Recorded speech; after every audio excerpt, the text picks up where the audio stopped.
Number 10. Treaty of Verdan. The Treaty of Verdan, or also known as Traité de Verdan, was a contract agreed on in August 843 in which divided the Frankish Empire into 3 kingdoms among the surviving sons of the Emperor Louis I, the firstborn son and heir of Charlemagne. Long story short, all the grandsons were all at civil war with each other about who was getting what did Grandpa promise. The treaty followed shortly after almost 3 years of wars between the brothers. It was the first in a series of partitions contributing to the dissolution of Charlemagne's empire, and it is seen as a blueprint in which modern societies are based off of. Basically, the brothers all had to split what their grandfather had decreed his own into land. Lothair the First, coolest name, Charlemagne's eldest son, received Francia Media, or the Middle Frankish Kingdom. Louis II received Francia Orientalis, or the East Frank Kingdom. And Charles II received Francia Occidentalis, or the West Frankish Kingdom. You and I both know the youngest got the most. Come on, I'm just gonna say it right out. Everyone likes to talk about the eldest son this and the eldest son that, but we all know the baby gets whatever they want whenever they want, don't they, huh? I'm looking at you, Taylor. Come here, man. It's true, man. The baby gets everything. Middle child? This guy didn't even exist growing up. Didn't hear from him. Number 9. Underground Castle. Big Chet and I are currently replaying Ocarina of Time, so in honor of Hyrule, I gotta include this medieval castle. It was once a residence during the reign of King Henry III. This castle was actually discovered recently underneath a prison yard back in 2015. The old prison castle, we love those. Shawshank Redemption 2, Medieval Edition. Super recent discovery. Archaeologists discovered walls of a castle underneath the basketball court in southwest England at a former prison. Yeah, dudes were shooting threes over top a kingdom and they had no idea. How amazing is that? This was the same castle that played part in the mid-1100s during England's Civil War. The castle actually fell later in the 1400s, and the prison was built on the grounds later in the 1700s until it closed its gates forever in 2013. And then we were shooting threes and then we discovered it, of course. If I was a ghost haunting these grounds, I would make every shot miss. Easily. I would just float near the net, tap the ball away, like, nice try. Back to prison. Number 8.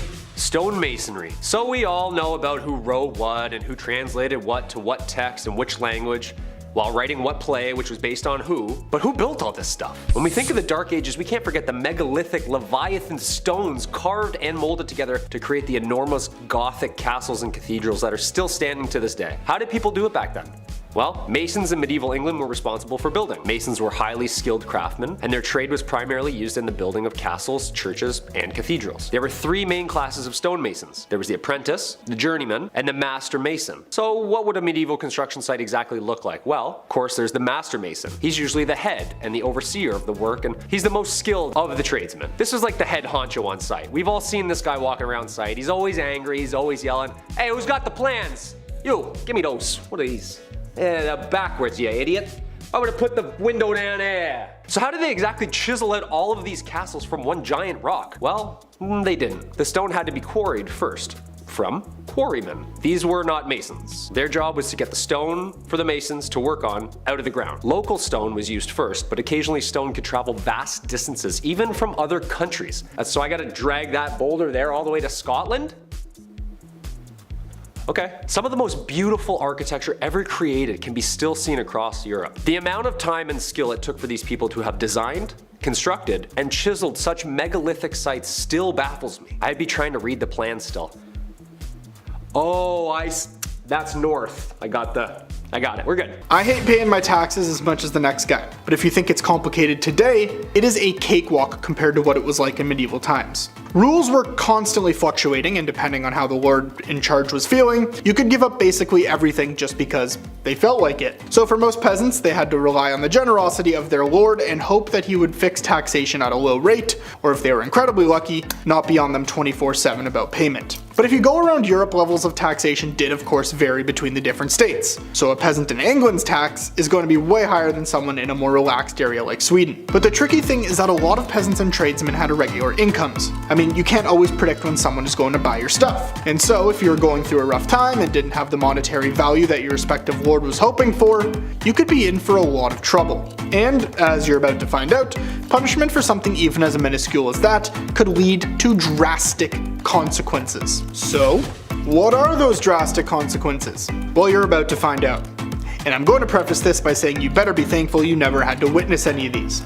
And if you did, I'm deeply sorry, but you're also probably about 800 years old. Oh, here's a fun one. It's a trial by water. we're gonna tie your arms and legs together and throw you in a lake. If you float, you're guilty. If you sunk, you've likely drowned. But you're innocent. There was also the whole burned at the stake thing and the gibbet where people would hang for days as a warning. But most of the time if they found you guilty, it was a fine, a whip, the removal of a body part, or just straight up. But one of the most common, and probably the most fun for other peasants to watch, was the pillory. What is the pillory? Well, the offender would be constrained around their back and their neck and be set at an awkward height to cause back pain, while the criminal was locked up in them. Then, the public would mock them, throw in rubbish and whatever they could find at them, which seems like a surefire way to get rid of some steam. Okay, so now picture this. You've been embarrassed in front of everybody at the pillory. Your buddy Steve just threw a tomato smack dab at your face, and you decide, yeah, now I'm gonna pack it all up and I'm gonna leave town.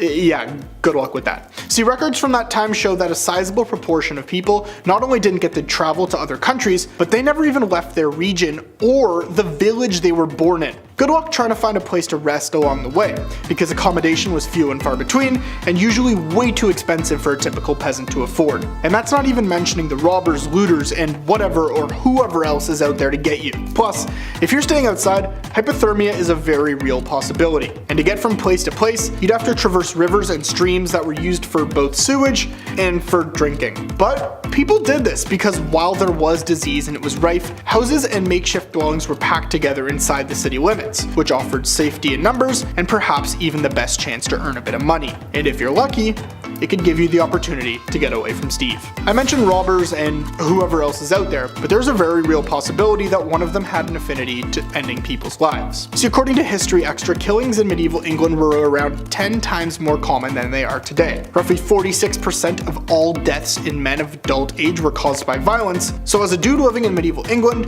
you had a roughly 50% chance of meeting a bloody end. I'm not a gambling man, but I don't like those odds. For example, in 1229, some buddies went on a night out, and they do as you do when you go out with your buddies, you get plastered. They got into a disagreement over their tab, and it escalated until the students and innkeepers were in a brawl that caused the townspeople to come to the aid of the innkeepers. The next day, the boys came back, armed with swords. Some hacking and slashing later, and they'd unalived quite a few and removed some limbs in the process. And that's the thing.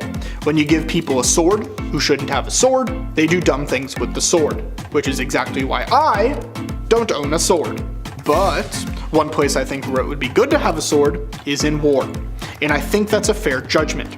Well, I got some sad news. Not everybody was afforded that luxury. If the Lord saw fit and you were a man over the age of 18, you could be conscripted whenever. According to histories of the time, around 1 in 5 peasant men would be in military service at any one time. But contrary to popular belief, most fighting wasn't actually fighting, just sizing up your opponent before signing a treaty.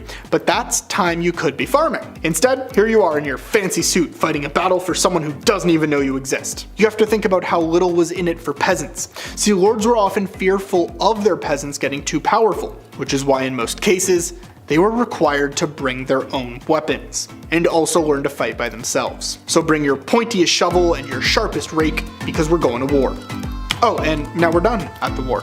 Thanks for coming. I think I've got a pretty okay outfit here. I mean, this is a nice fleece, but if I'm living in medieval times, which luckily I'm not, my outfit wouldn't really be up to me. Oh, and it's a good thing I'm not wearing stripes. Because believe it or not, in medieval Europe, the simple act of wearing stripes could lead to your imprisonment, or even your death. Why? Well, quite simply, for some reason, striped clothes were seen as garments of the devil. So if you were caught dressing up as Waldo, who, yeah, I know, he wouldn't be released for another 700 plus years, you might end up with a noose around your neck. I'm not making this up. There are very real examples of this. In the French town of Rouen, a local cobbler was condemned to death simply because he'd been caught in striped clothes. If we go even further back, from the year 1250 onwards, the only people who would be caught wearing stripes were the lowest of the low in society. But it wasn't limited to just humans. Animals faced the wrath, but it's not like they had a choice. I mean, while most Europeans had never seen one, zebras were called beasts of the devil because of their stripes. And look at a zebra. There is nothing more evil than that, I'm sure. For our last point, I'm sorry, but I have some sad news.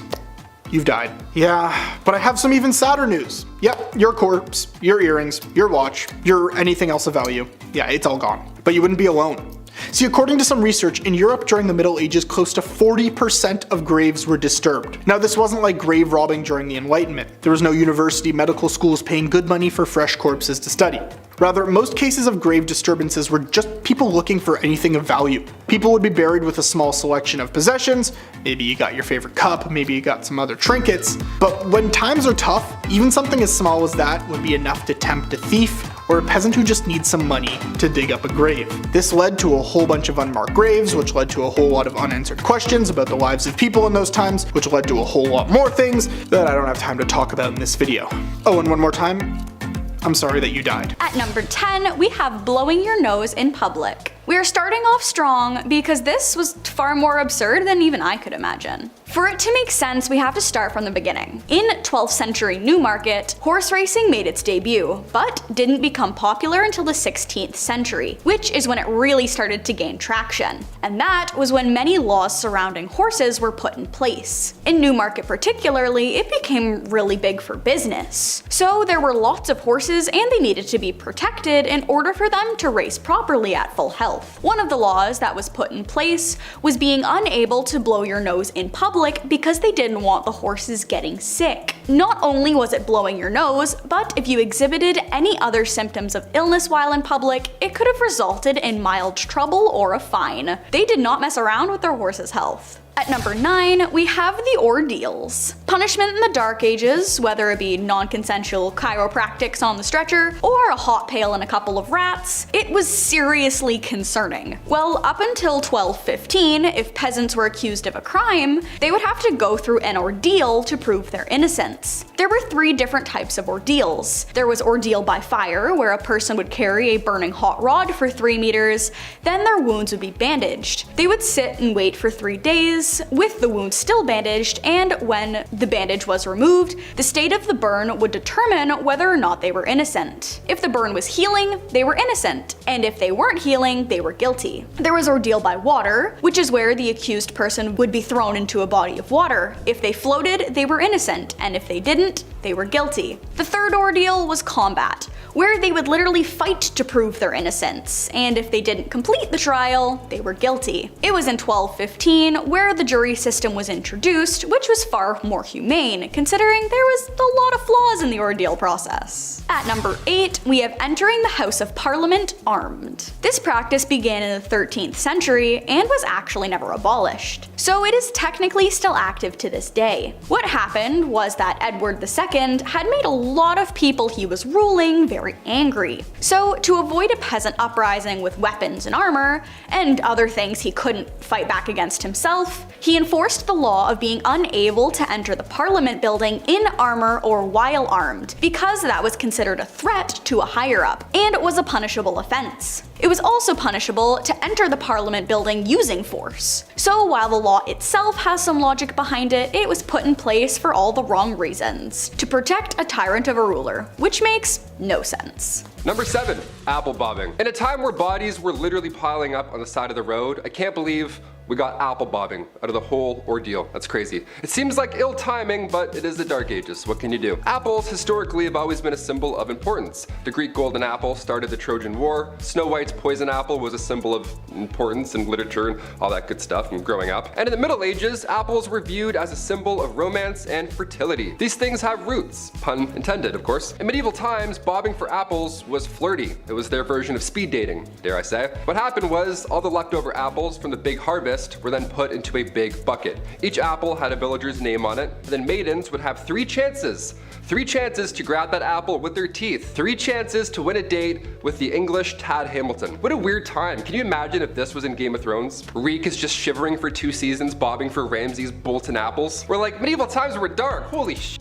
Number 6. The feudal system, aka feudalism, was a form of structure system existing in medieval Europe in which people would work and fight for nobles who gave them protection and land in return. A social political system in which landowners would contractually bind tenants to exchange their goods, loyalty, and simple space for safety and comfort within the laws of those ruling. Basically, this is like our renter's agreement now. I'll give you a place to stay and some heat. You give me an unfathomable and overpriced amount of shillings for these extremely low ceilings. Yeah, talk about crooks, man. This system stayed in place for more than 1,000 years and managed to fizzle its way out of society somewhere in the 15th century. Not just anybody would ask to be signed to this deal. There was structure, and there was order. There was a lord, aka the landowner, aka your landlord, allowing vassals, aka tenants, to rent the land by providing services, especially military services. Yeah, you can stay here, but once in a while we're gonna need you to dump a bunch of boiling water and over that wall. Is that cool? Yeah, you're fine with that. The plot of land, called a fief, was typically worked on by serfs who were laborers who had very few rights and were bound to the land itself. These were the lowest class of people, and they basically did any and all to stay safe on the lord's land. Jobs would include farming, jobs would include cleaning, and was a minimum of 3 days' work to maintain in good standing and remain stationary. Sure, there was no dental or mental health days, but come on, a 3-day work week? Planting a couple carrots here and there? It doesn't seem that bad. Number 5, Fear the Dead. With The Walking Dead on their 47th season, I think it's time to take a peek into zombie history, shall we? And find out where this grim idea really started. Well, it's certainly not a new one, I'll tell you that for free. As far back as the early 1300s, residents were buried in the village of Warren Percy, where archaeologists discovered them many moons later, and they discovered marks on their bones. Cuts, burn marks, you name it. Apparently this was all done after they had passed away. But why? Scientists believe that these injuries inflicted after their untimely death were to prevent them from being reanimated, coming back to life and haunting your village. To keep them in their graves, of course. Unless this dude did something to piss off an entire village that much, they were clearly afraid of this corpse coming back to haunt them. Number 4. Studia Generale. This period also saw the birth of what we call the modern university. This was a culmination of material translated and taught to provide a new infrastructure to scientific scholars. Some of these new universities were registered by the Holy Roman Empire as an institution of international excellence, giving it the title Studium Generale, or better known as Studia Generale. Most of the early Studia Generale were discovered in Italy, Spain, England, and France. These places of study were considered the most prestigious places of learning in all of Europe. I bet you the school hoodies were still so expensive. Just someone's old textbook with a mustache drawn on Marcus Aurelius. The listed number of institutions began to grow as new universities were founded throughout Europe. As early as the 13th century, scholars from the Studia Generale were encouraged to speak and lecture courses at other institutions within Europe to share documents and information, which led to the current academic culture seen in modern universities today. It's a TED Talk, come on. There had to be one cool professor back then, like the guy who lets the class teach itself, orders pizza, has tenure, and hates the monarchy. Number 3, medieval taverns. Say you want to grab a pint with the local lads. Where do you get an IPA in the Dark Ages? Where do we get a 6-pack of Arthurian ale? Well, this is the medieval ages, so instead of venturing through the woods to hopefully maybe find another town, just ask thy neighbor. That's right, in the Middle Ages, you could brew your own ale. No problem, no one's asking any questions. Give it a shot. In the late 12th century, baking bread was not freely permitted, but making ale in your basement was. I guess that's great. So the higher ups, the noble lords, they wouldn't care if you made ale and had a block party, but if you made a weak ale, or it was improperly measured and then distributed, then, and only then, do you get a fine. Arrest this man at once. Number 2, St. Patrick. St. Patrick was a 5th century Roman British Christian missionary and bishop in Ireland. Also known as the Apostle of Ireland, although he is the first apostle, having lived prior to the current laws of the Catholic Church. He is considered a saint in the Catholic Church and is regarded as the enlightener of Ireland. The dates of Patrick's life are not certain, but there is a consensus that he was active in Ireland during the 5th century, making his rounds as a missionary, speaking the good word of God. But let's get into what everyone talks about with this guy. The good stuff, like slamming a green Guinness or getting all the snakes out of Ireland. I mean, I love the structure and the faith and stuff, but also chasing every snake out of an entire country with a walking stick? Shoo! Shoo, you fool, you bleeding bleeder. Go! Go! Do you know how big Ireland is? St. Patrick's Day is on March 17th, the supposed date of his death in 461 AD. It is enjoyed inside and outside Ireland as a religious and cultural holiday and remains a celebration of Ireland itself. And finally, number 1, dancing plague. A medieval plague, but make it groovy. Yeah, let's start dancing. That's right, the dancing plague. This was a real danger back in 1518. I'll try not to laugh, but I'll try. This was perhaps one of the weirdest events in history. Fra Trofea was the first victim of said plague. She was moving her body around frantically, so much so that it resembled a dance or something, in the middle of the Holy Roman Empire. And as if that wasn't weird already, dozens of others began to join. And then more, and then more. All moving their bodies with a similar, wacky, frantic twist. This was long before Chubby Checker came along, so we still have no idea what was going on here. Like, we're out of guesses at this point. This twist lasted for months. People were dropping on the spot. It was scary and confusing. In total, there were around 400 victims that fell to this mysterious illness. That's a lot of deaths. That's a lot of real deaths. This was documented in 16th century historical records, so I don't think the story is made up per se. No one would make this up. It's terrifying. A Catholic saint at the time, Saint Vitus, was believed to have the power to curse people with said dancing plague. What an amazing power also. Guy starts moonwalking away, you're like, beat it. Some suggest this was a cult, others believe they ate toxic rye. Who's to say for sure? Either way, we're all dancing. If you came across the demon-like creature with a long neck coming out of the well of a Himeji castle in Japan, would you be the same or check into an asylum? The Japanese royal castle itself dates back to 1333 and is regarded as one of the greatest remaining examples of Japanese castle architecture, as well as the ghost of Okiku.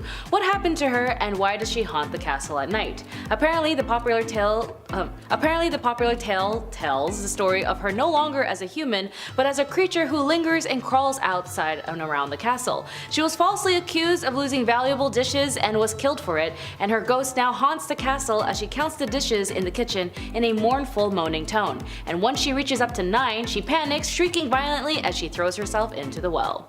Whatever threw Okiku in, I'm sure Countess Agnes of Berg, Germany castle would probably not go without a fight. Berg, Germany, it is said by their hosting tourist site that the castle is unlike other castles and it's been untouched by wars or sieges of violent country battles since its conception in 1157. In fact, the Elt family has been pretty privileged aristocrats and have been caring for the castle for nearly 900 years, from prestigious members and important figures in the Holy Royal Empire of the German nation. The family's 34th generational member, Johann Jacob, is now entrusted to protect the ancestral home. But what makes the castle haunted? Countess Agnes. Countess Agnes, as many of the rooms are closed off to the tourists, hers is especially closed off. But if you dare to trespass into her room, you might not be the same again. A breastplate and battle axe remains in her room still today, as the legend has it she died defending the castle from an unwanted suitor. May not have been a war, but she fought her home against a man trying to get her. Understandable. To this day, she haunts the castle from any unwanted men. But did the Countess die in her sleep trying to fight off her suitor, or did the suitor win? As for the legend of a young princess in East Scotland built in 1575 and 1636, lies an antique building known as the Castle Frasier, a famous elaborate architecture of beautiful fields of farmland and gardens. But according to legend, a young princess that was once staying at the castle was brutally killed in her sleep. Her body was dragged down the stone stairs, leaving trails and stains of her blood behind, and the staff and occupants tried hard as they tried to remove the stains, but were ordered instead to cover up the staircases with wood paneling, which remains as part of the interior design today.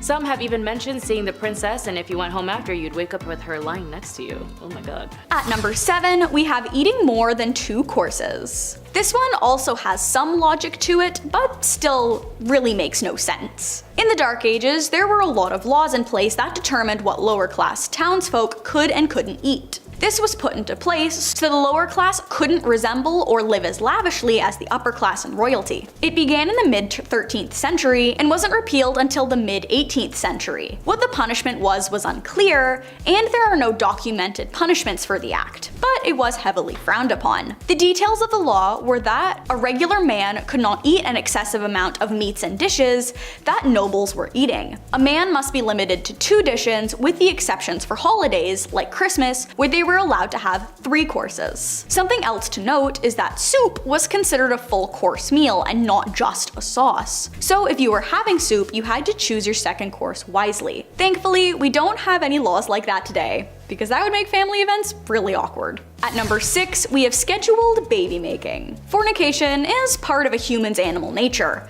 It's how we all came to be. But in the Dark Ages, there were only specific and dedicated times when a couple was allowed to go at it, because of religious laws. They were only allowed to do the deed on Monday, Tuesday, and Wednesday because they were required to start preparing for the church services on Sunday, on Thursday. Saturday, it was allowed as well, but not everyone participated on the day because it was the in-between the preparation and the Lord's Day. Throughout the year, there were other lengths of time where it wasn't allowed, like the 47 to 62 days of Lent, which is in the spring, and the 35 days leading up to Christmas, December 25th.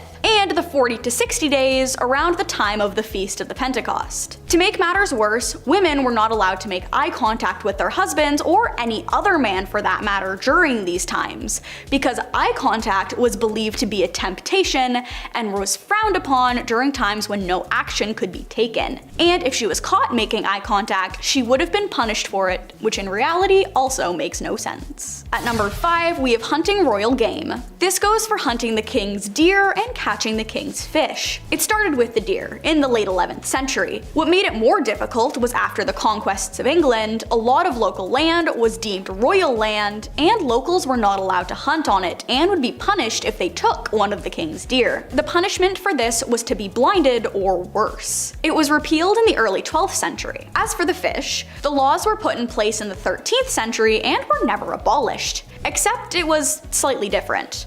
There was no set punishment for catching the whales and sturgeons, but if they were washed up on shore, they were to be offered to the monarchs first before the locals were allowed to have it. Nowadays, it makes no sense because many other laws in place override it. But in 2004, a Welsh fisherman caught a sturgeon and offered it to the queen. Just an interesting fun fact for you. At number 4, we have having your tongue removed. Some people like to spread rumors or talk trash behind others' backs, or even make up things for theatrical effect. Well, in the Dark Ages, you could have your tongue removed from your mouth for spreading misinformation or using the Lord's name in vain. The church viewed blasphemy as a very severe crime, considering the church ruled just about everything alongside the monarchs at the time. So if you were caught spreading a belief that did not align with the church, you would be punished. So removing the tongue would leave the convict mute for the rest of their lives, therefore sufficing for the crimes. They would also be stoned or left in a rope for the crimes depending on how long they were committing said blasphemy, as well as the context of the information. Just another example of medieval control tactics which in today's world make no sense. At number 3, we have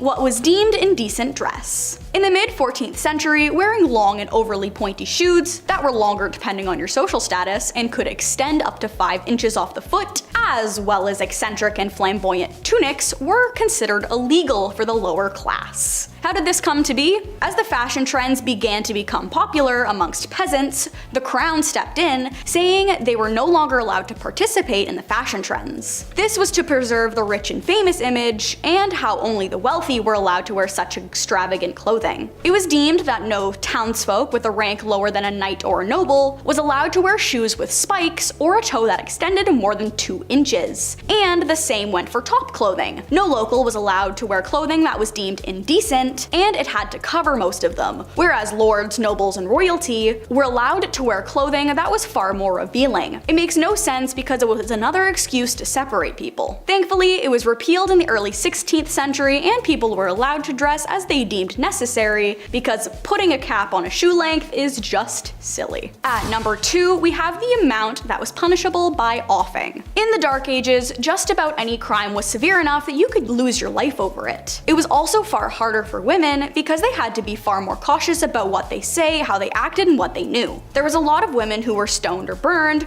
for having moles that were deemed too large to be human, or for having birthmarks that were immediately noticeable. They would also be offed for being able to read, being able to understand math, being old and having a cat, and simply existing because they were witches and they were the reason the entire town was down on their luck. And that's just women. Talking back to royalty was punishable by meeting the end, and a lot of their methods to get people to confess or regret their crimes led to meeting their very unfortunate demise. It was really unethical and doesn't really make much sense in the grand scheme of things. And last but not least, at number 1, we have playing tennis and soccer was forbidden. Football, or soccer, was banned in the late 13th century because it was deemed to be too violent, considering fatalities while playing was a common occurrence. The games would get very aggressive and would often break out in fights as well, which, while that aspect is similar to today's soccer, it was very different from the soccer/football we know today. It was originally banned in England in order to keep the peace while Edward II was in Scotland. Then it was banned nationally towards the end of the 13th century. As an alternative, the locals were encouraged to practice archery, so they had some sort of method of defense when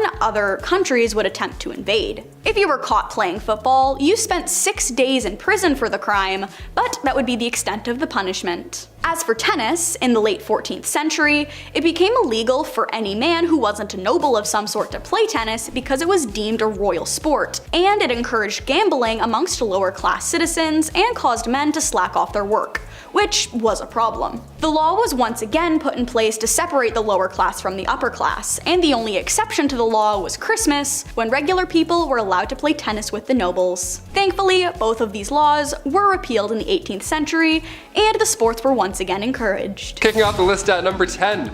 Boiling. Whenever I get in a bath that's too hot, I think of the medieval times. I can't help it. I can't believe this was once a real thing. I get chills thinking about it. Either water or oil would be used for this ancient punishment, to die by being boiled. That was reserved for those who poisoned others. So if you have any vials of poison, toss it. Don't do it, man, trust me. In 1531, the time King Henry VIII was running the show, they made boiling a capital punishment. So poisoning somebody back then was equal to treason. Therefore, it was agreed you should be boiled slowly in front of like a room full of people. I would say that's the worst, but I know what's also to come on this list. Number 9. Water. Taking a step away from the worst physical thing one could possibly go through, let's take a look at how far the mind will go before it too breaks. Sensory deprivation is still around today. In fact, there's many who pay for it. Yeah, they lie in a dark tub full of salt, then they float and listen to Childish Gambino. It's a magical experience. Your senses are powerful, especially combined with water, so this dripping machine, this old water punishment, that was just all bad. You had ice cold water dripping on your forehead and your face over and over for hours and hours. Drops would be at different random times so you can predict it as well. My toes are wiggling while I'm talking about this. This is making me anxious right now. In medieval times, they would tie you down and then using a horn, a big ass funnel, they would pour 9 pints of water down your throat. So water is horrible in many ways. Number 8, fire. Can't talk about medieval punishments without mentioning this witchy classic. Commonly practiced in Babylonia and ancient Israel, then later on in Europe with the classic witch hunts, burning at the stake didn't come from churches, like many believe. They didn't call the shots there at all. That was mainly how small towns settled local beef. Yeah, by burning at the stake, instead of just like a fist fight at the park. Burning at the stake came in full swing way back in 1431 in France. French disbelievers like Joan of Arc, they were burned at the stake. It was crazy that they actually did this as a form of punishment. This is one of the worst medieval punishments, and believe me, there's a little bit of a silver lining here. It was quicker than most. Sometimes. Gunpowder was sometimes used so that the burning and stuff would be much faster and brighter and louder and much more horrible. A lot worse on paper, but a lot faster. So honestly, I think it's better. History is insane. Another red hot punishment used in medieval times was when the accused had to hold a red hot iron bar and then walk a few steps with it. A red hot iron bar, your hands were literally toast at that point. Here's where it gets even worse though. 3 days later, the accused would come back to the court, and then when the bandages were removed, if their hands were healing, they started to heal, they were deemed innocent. They were on the path to goodness and whatever. If their hands were still in horrible condition from, say, I don't know, holding a red hot iron bar, then they were pronounced guilty. That's how the courts worked back then. But what about the Vågard Castle in Denmark? 100% in the northeastern Danish town, a ground castle with many windows displayed the work of Raphael, Goya, and El Greco to the public, but with its dark past also paints a horrible picture. The tale of Ingeborg Skeel, who was able to acquire the castle in 1578, drowned her own architect in the moat, preventing him from designing and making another castle, as hers was the only one worth building. Because of this rash and vile decision making, Ingeborg's ghost is now spotted and felt haunting throughout the castle, all dressed in white. Because they always are dressed in white for some reason. Even if you don't think she's there, you might feel the hair at the back of your neck rise as you pass by the Rosedonten, the Vågard's castle's infamous dungeon. The dungeon was designed so that an adult man could neither stand up straight or lie down. It was possibly purposely designed to have no holes for light or air to enter. The question is, why did Skill ask the designer to have a dungeon in the castle in the first place, and what did she use it for? Sadly, when it comes to those who died an untimely death, it is all due to illnesses or natural causes, like for Kate, the daughter of William Lanark, a prominent local politician in New Zealand. He had built the Lanark Castle between 1871 and in 1887, where he served as a resident. He built the castle as a birthday present for his daughter Kate for her 21st birthday, but unfortunately, when she did turn 26, she died from typhoid fever. Her body may have left the world, but her spirit had certainly unfortunately lingered, as she loved the ballroom her father built and had imagined herself spinning with friends and suitors. And if you peek inside, you might actually see a girl dancing by herself. Or it could just be me, I don't know. She also has been rumored to tap you on the shoulder and whispering in your ear, "Shall we dance?" When it comes to the dances of witches, it was very apparent in the Musham Castle of Austria, as the Salzburg witch trials had echoed the region between 1675 and 1690. Musham Castle had played a vital and unfitting role as a host to the many unjust executions, imprisonment, and the torment of hundreds and hundreds of both men and women, all accused of witchcraft and paganism. Although the witch trials died out and, like most humanity, needed another scapegoat or trend, they discovered in the late 1800s so many deer and cattle within the castle proximity found dead, and that the residents around were tried and killed for, can you guess? Being werewolves. Yeah. Today, visitors and staffs have reported hearing sounds of aggressive banging against the doors and walls, footprints that lead to closed-off spaces, and sheets of white mist floating through the halls, and even someone breathing onto the nape of your neck. Considering some of these castles were used to torment and hurt any victim that enters their halls, the same goes for the 13th century estate of the most haunted castle in Ireland, the O'Carroll family castle, also known as Leap Castle.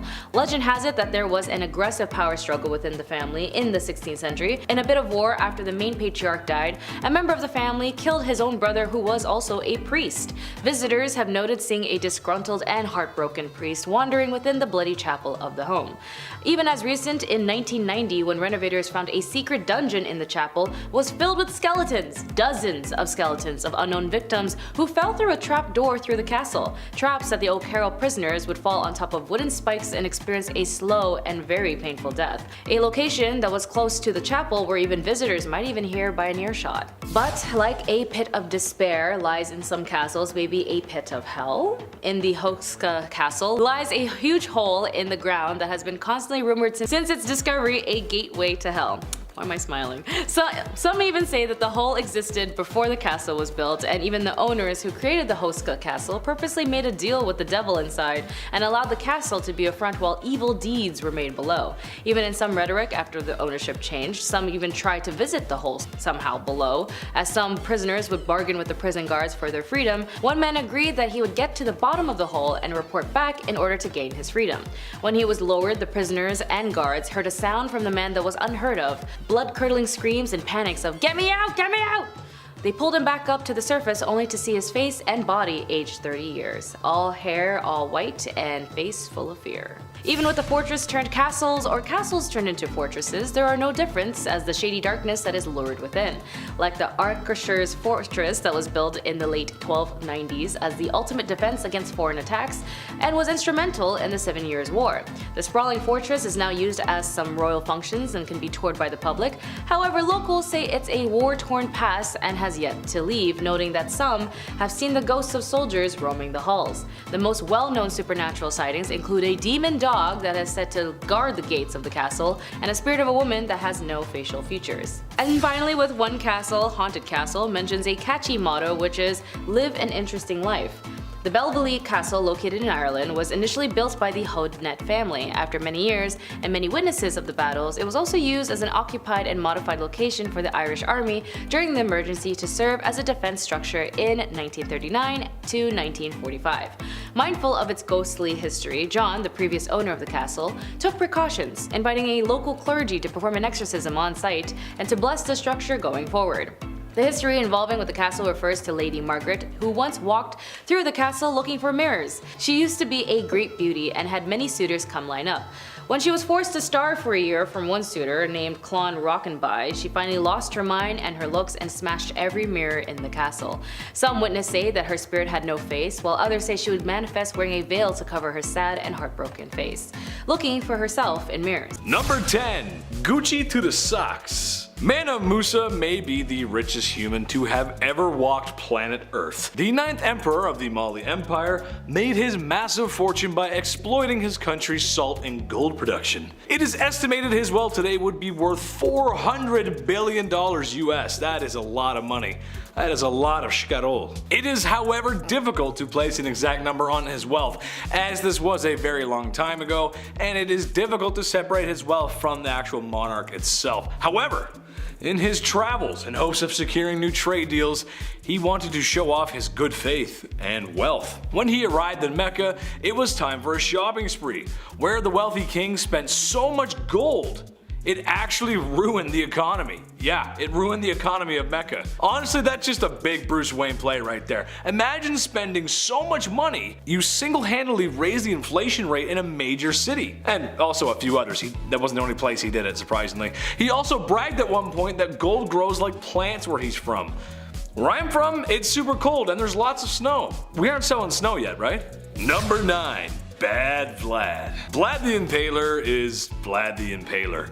Okay, sure, he wasn't the wealthiest king ever and his empire wasn't that big. But listen, I called the chief last night and he said he ain't it.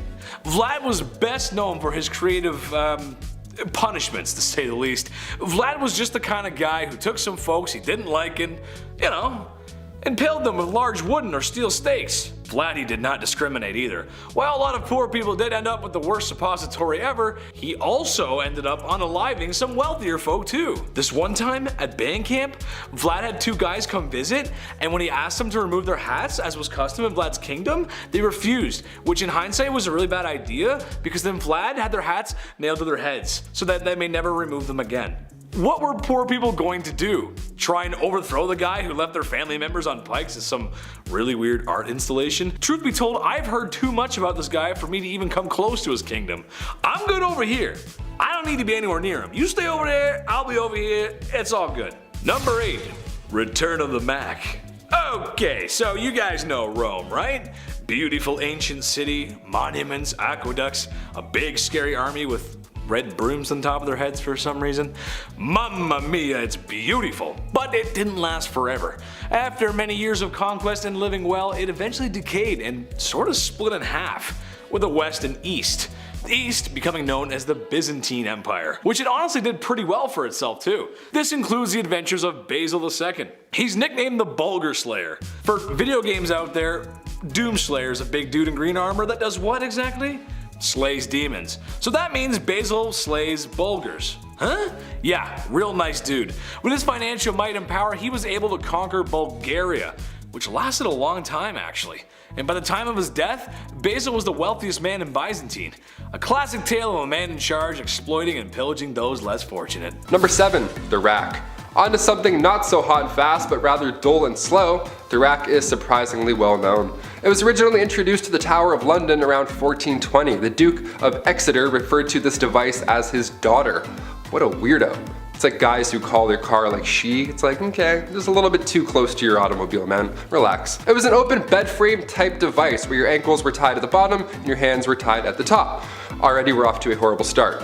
It was horizontal as well, and sometimes it was up. It was all bad. It would just leave you hanging by these ropes, and these ropes were slowly tightened more and more, obviously causing some problems to muscles and joints that were, holding things in place. This was done to extract information. This is also one of the worst things I've heard. Even getting tickled like this would be horrible. I couldn't even imagine. I make jokes because I'm uncomfortable. Honestly, hit that thumbs up to spread some good vibes because we're not even halfway done, folks. Number 6, Molten Metal. This was another form of capital punishment, and if you've seen Game of Thrones, it'll ring a familiar bell.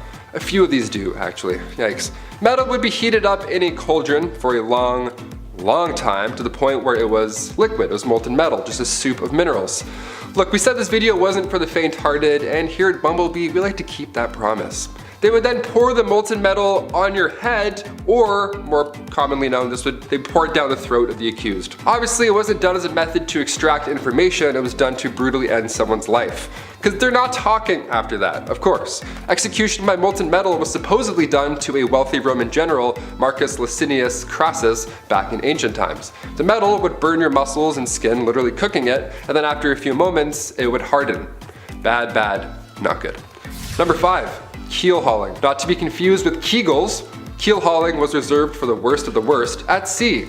This was used by pirates for sailors who disobeyed orders and all that jazz. The victim would be suspended by a rope with rocks or weights around their ankles, then they're lowered to the keel of the ship where all the sharp barnacles live. After so long, these ships are so old, it's just piled on layers and layers of barnacles. Then they would get dragged all along them with the water and everything. Water plus pain, it's a lot. It's a deadly combination. Anything to do with barnacles in the sea, no chance. I'll literally tell you anything, Blackbeard. Anything. Number 4, solitary confinement. This is a kind of punishment that still exists in our modern society, but it can truly be one of the worst punishments out there because of the type of psychological distress that it causes. We were all just in a pandemic for so long. We got so bored and we had Netflix and iPads and whatevers. I can't even imagine this back in the day. Basically, it's a prisoner living in a single cell with little to no contact with anybody else. Not even like a guard or anything rattling keys like in the old times. It was just nothing. No one would even check on them. There are many stories about people being locked up for so long they forget about their families, and some people have gone away to solitary confinement for so long that once they're out, they just forget how to speak, really. They forget how to be a human and interact in the real world. Solitary confinement and the negative effects that it has on a person is becoming a wider topic of conversation because of the effects on a person's mental well-being, and it's a topic for a lot of human rights organizations. Back in medieval times, solitary confinement was literally just a room made of stones. It was pitch black, freezing cold, you were tucked away below some janky castle, and most of the time you weren't really alone. In the dark, nibbling away at your little piggies were, number 3, rats. Another Game of Thrones classic. If you're a rat person, I know there's a lot of people who do tricks with their pet rat. That's cool, but maybe cover Stuart Little's eyes for this one. Rats as a medieval punishment, where do I even start? Okay, this one was a punishment for the rats at the same time. What was once called a rat trap involved a man or woman being tied down to something, and then a metal enclosure would be strapped down to their chest or their stomach. Now inside this metal enclosure, there's rats, which are also just loose walking around, and the person can feel them, the little feet walking around in their skin. And this is when the person instilling the punishment begins heating the other end of the metal enclosure. Historically, it was hot coals that were usually placed on top, or there's a fire underneath, which quickly creates a hot environment for the rats inside. From there, the rats begin frantically searching for a way out, but because it's made of metal and they can't bite through that, they find your skin, and then that they can obviously bite through. So you can paint the picture in your head. It's disgusting. Number 2, the breaking wheel. The breaking wheel is literally just a large disc, a pirate ship wheel almost, just lying there, where somebody is then tied to it and everybody else just hammers them and beats the shit out of them over and over. But of course, since we're talking about medieval times, everything has to be a show and whatnot, so once the accused was beaten and then presumed dead, the wheel would lift up and turn just to show everybody what's up. Another way to use the breaking wheel, yep, there was more than one, again, creative folks back then, they would tie a person to the wheel and then continue to rotate it, and then all the ropes below would get tighter and tighter and twist. Kind of like the rack, but with a literal twist. And finally coming in at number 1, the Brazen Bull. This one takes the rat's problem and then makes it a you problem. Out of all the ones on this list, the Brazen Bull is the last one that I would do straight up haunting. It's also been referred to as a Sicilian bull, and basically it's not too complex. There is a bronze sculpture, often in the shape of, you guessed it, a bull. But in medieval times, it was just a big closed cauldron, and usually it was large enough to fit a person inside. Yeah, this was in a Saw movie too, I believe. That's how you know it's a good one, when it's in the movie Saw.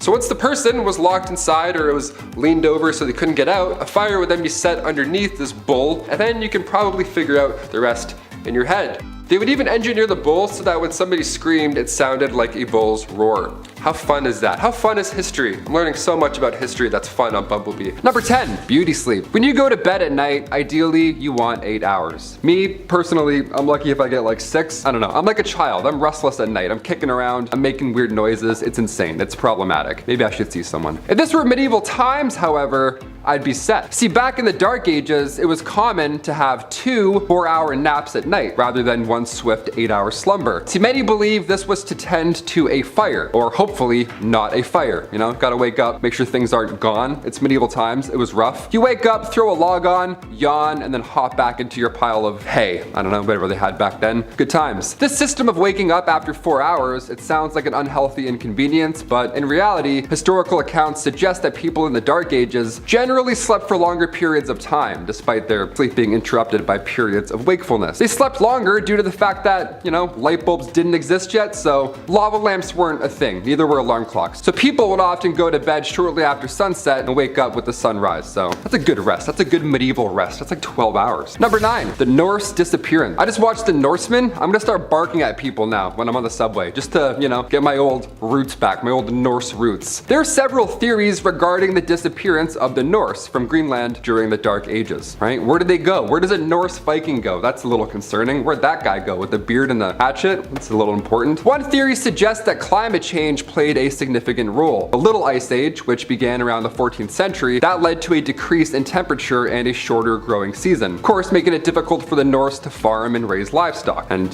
have that big mighty beard and eat good. This could have resulted in a decline in food production, leading to famine and ultimately the collapse of Norse settlement. Another theory suggests that the North were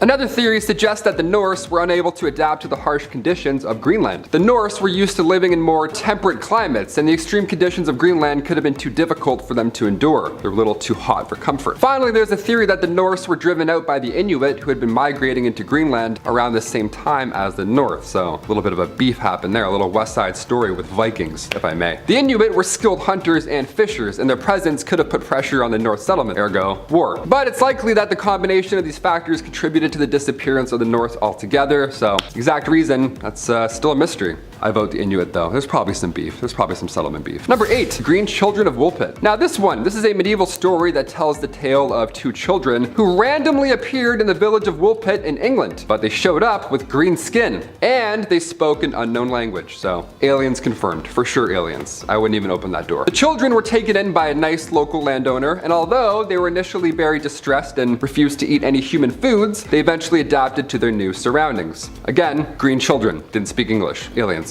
Reminder. The boy eventually learned to speak English over time, and he explained that he and his sister came from a land where the sun does not shine and everything was green. Yeah, it's like Avatar 3 going on. Something's going on out there. Sometimes the grass is greener on the other side, but sometimes the people are also green. That's fun. That's a fun little bit. Bunch of incredible hulks in a place where there's no sun. Sounds nice and warm and welcoming. Lovely. Let's find out more. The origins of the story, of course, remain a mystery, with various interpretations ranging from folklore to, my personal favorite, extraterrestrial encounters. Love aliens, love that. Grew up watching Signs. You tell me in the comments, did this happen? Are these aliens? Were these just random children? Is this all bullshit? Who knows? Number 7. Off with his belly. King Henry VIII was a guy known for a few shady things. Removing your wife's head because you want a new wife isn't exactly the nicest way to go about divorce.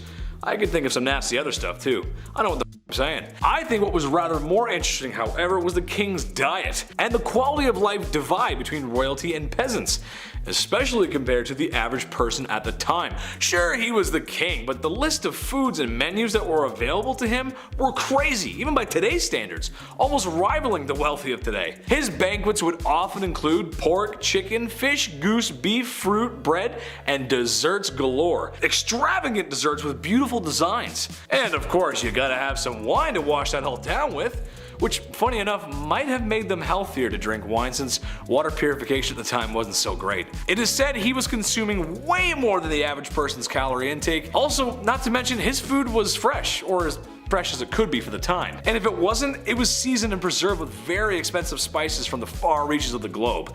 Spices that no normal person can get their hands on. The average person may not have been starving, but the quality of food and lack of fresh proteins show you what the almighty gold coin can do. Could someone please pass me the turkey? Number 6. The Cowardly Lion. Richard I was the King of England for a decent amount of time, but didn't spend a lot of time of it in England. He spent most of his time raising taxes so he could fund his international warmongering. After all, that's kind of what history is about. History doesn't usually remember the times we were super friendly and got along. Which brings us to the Crusades! After recapturing Acre in 1191, his enemy Saladin was considering options of what to do next, and also considering prisoner swaps, which actually was common for the time. Sadly, Saladin may have been taken too long, or may have been planning a retake of the city, because Richard had waited too long. Not sure what Saladin was up to, he took prisoners from Acre who were poor civilians and soldiers up onto a nearby hill in full view of Saladin and slaughtered 3,000 people. He's remembered for being Richard the Lionheart for his bravery. All I'm saying is that it's not very brave to kill innocent poor civilians. War is hell, I guess. Number 5. Nothing is true. Everything is permitted. The Medici family didn't exactly live around the medieval times, but fairly close. That being said, the family is something similar to the Kardashians of today. No, not a hit reality show based around wealthy women who sit around their mansion all day looking for a good verbal argument. No, but rather a well-known family who had extreme wealth and as time went on gained a lot more wealth and power. The Medici got their wealth by being successful bankers. And when you got money, you got power. And they owned a lot of property and had clients in multiple cities. Some family members would later become royalty like Catherine de' Medici, and even more powerful by some family members becoming next to the Lord himself as the Pope. Which, if you're into that sort of thing, you would know how serious that position really is. What I'm getting at is, you don't get that powerful without breaking a few eggs. They used money and power to manipulate, and they got their way. Number 4.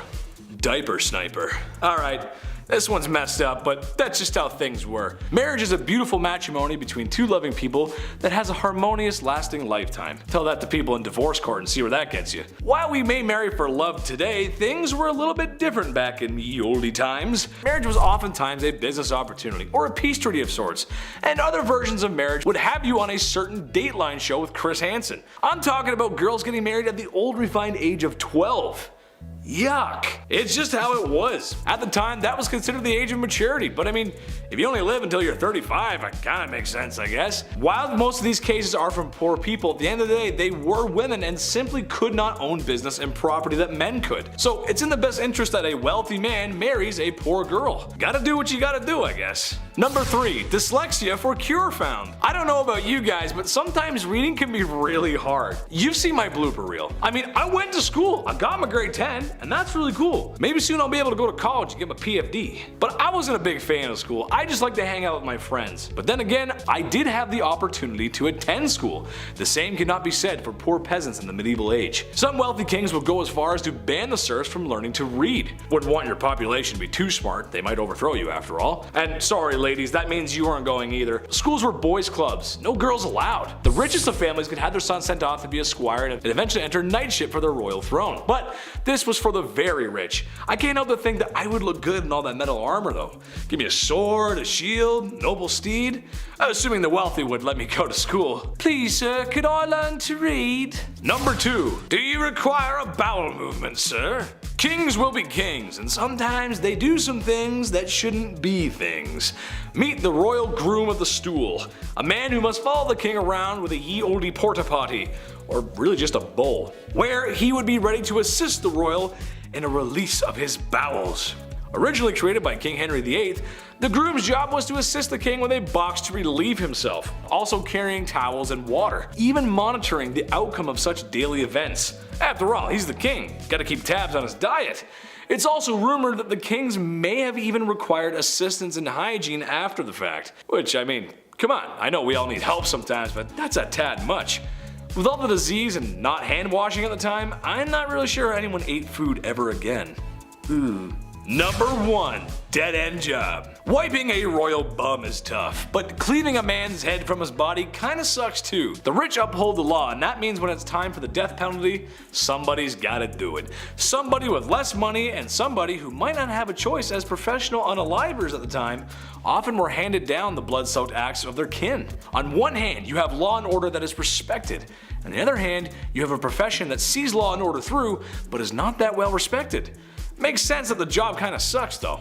Unalivers often had to practice their skills and eventually work their way up to the real McCoy, practicing on pumpkins, animals, and eventually criminals. If they got it wrong, i.e. too many swings of the axe, people would rush and attack their unaliver. Despite what movies and cartoons may make you think, these people did have empathy for what they were doing, and because of their social status, a lot of them lived lonely lives.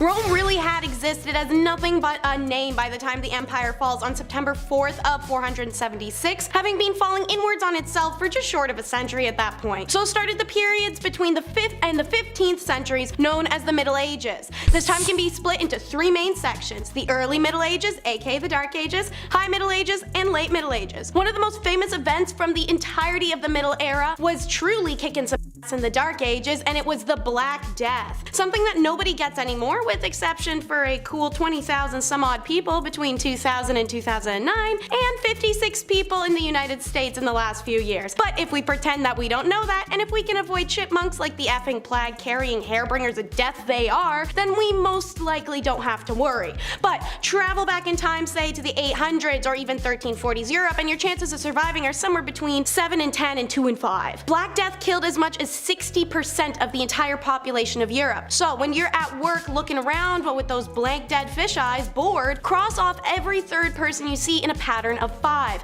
and try to figure out how many of them are gone and who you'd manage without. Probably now being in a position to go, hey boss, looks like you need new middle management team, and ain't since nobody left, hooray, promotion. That's exactly what happened in the Middle Ages too. After half the world died, kinda changed the balance of power. Suddenly peasants could ask for pay raises and improvements in working conditions, and life got a little better for them. This was further developed by the evolution of feudalism, and as a result, the first banks and widespread money supply appeared for the first time in Europe. RIP freedom, hello capitalism. And speaking of the workforce, how about their dirty jobs? Knight, tosher, rat catcher, oh my, there's no shortage of terrible jobs in the Dark Ages. So let's cover a few. So a leech collector was a woman's role. She was often living in the countryside near marshes and bogs, just generally dirty open water spots where she could strip her legs bare, grab a bucket, and wade into the mud, waiting for leeches to sucker themselves on. At that point, she could scrape the buggers off, bucket them, and then sell them in town to physicians, the wealthy people, beauty stores, whatever.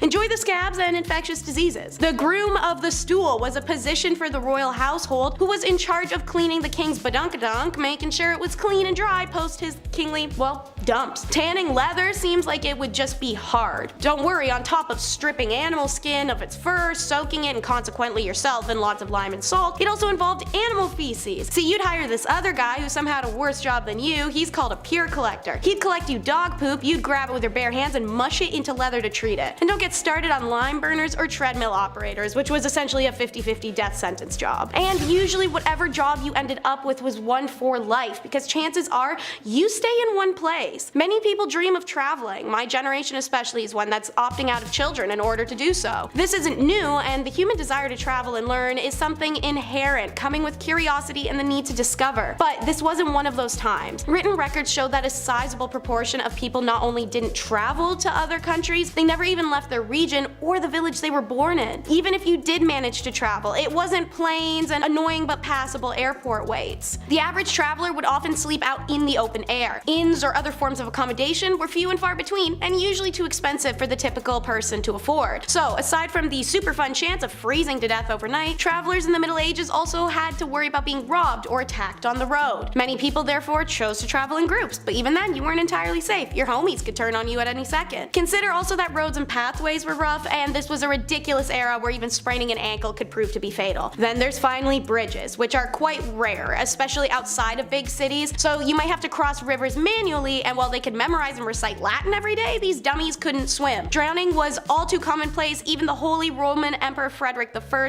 died while attempting to cross a river. Number 7. Shroud of Turin. The origins of the Shroud of Turin, a piece of cloth that bears the image of a one Jesus Christ, a crucified man, shrouded in mystery it seems. According to tradition, the shroud was used to wrap the body of, again, one Jesus Christ after his crucifixion, and many Christians believe this right here to be the burial cloth of Christ. I pointed like I actually have it here. I don't have it here. I wish I did. That would be great. We get a lot of likes, but no, it's over there. However, its authenticity is the subject of ongoing debate, of course, because, I mean, who really knows? The shroud first appeared in historical records in the 14th century, and it's been housed in Turin, Italy, since the late 16th century. Again, that's a pretty mighty piece of cloth right there. Next national treasure. Nicolas Cage has to grab that and put it in his pocket like a cowboy. Number 6. John Cabot's fate. John Cabot, he was an Italian explorer who sailed under the English flag, and he's known for his voyages to North America in the late 15th century. His final voyage in 1497, this was intended to establish English trade and settlements in the New World. But Cabot, he set out with a small fleet of ships from Bristol, England, and he sailed along the eastern coast of North America. However, something happened. He encountered difficulties, I guess one could say, including rough weather and a mutiny among his crew, which is much worse than a storm, I would say. And his fate remains unknown to this day. That rhymed, Dr. Seuss, love it. Some historians believe believe that Cabot may have perished at sea, while others speculate that he may have made it back to England and then died there. So how did he go? Was he eaten?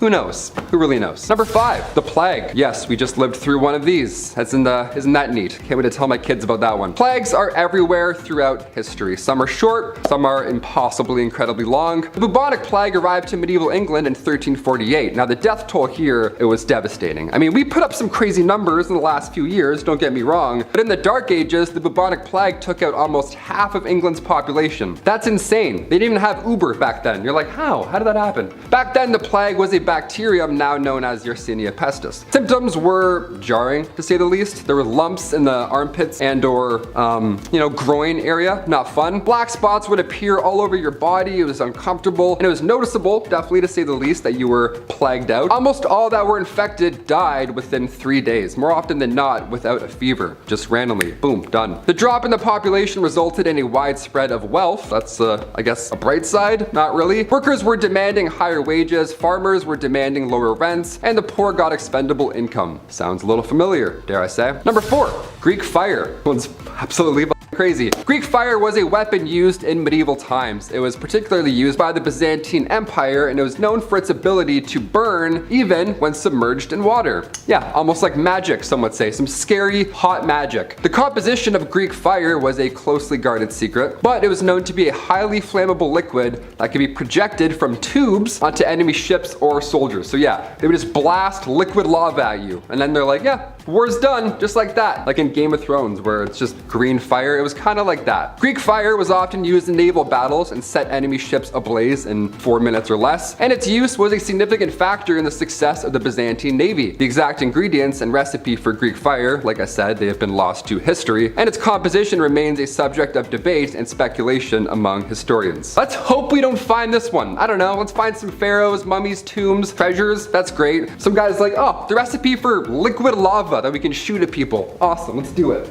Number 3, the Vinland map. The Vinland map, this one's fun to all the toptographers, map people. This one's for all the map fans out there. The Vinland map is a medieval map that depicts parts of North America, including a region known as Vinland. Not to be confused with Vineland, that's pretty good, that's a fun one. Vinland is believed to have been visited by the Norse explorer Leif Erikson around the year 1000. Now the map was first discovered in the 1950s, and it's believed to date back to the 15th century. Busta Rhymes, I'm like, however, its authenticity has been the subject of ongoing debate among scholars and historians because, it's like Atlantis. Some have argued that the map is a forgery, while others believe that it's a genuine medieval artifact, like the Shroud of Turin with, Jesus' selfie. This is amazing. I have to say, I believe this was once a real place. Sure, why not? The amount of pharaohs and leaders, dictators, all these people throughout history lost in books that have been burnt. Of course, there are places and maps that have also been lost to history. Or maybe I've watched too many National Treasure movies. Could be the latter. It's probably that too. Number 2, the Dancing Plague. All right, this one's fun. Hit that like for Step Up 2 fans. This one's gonna be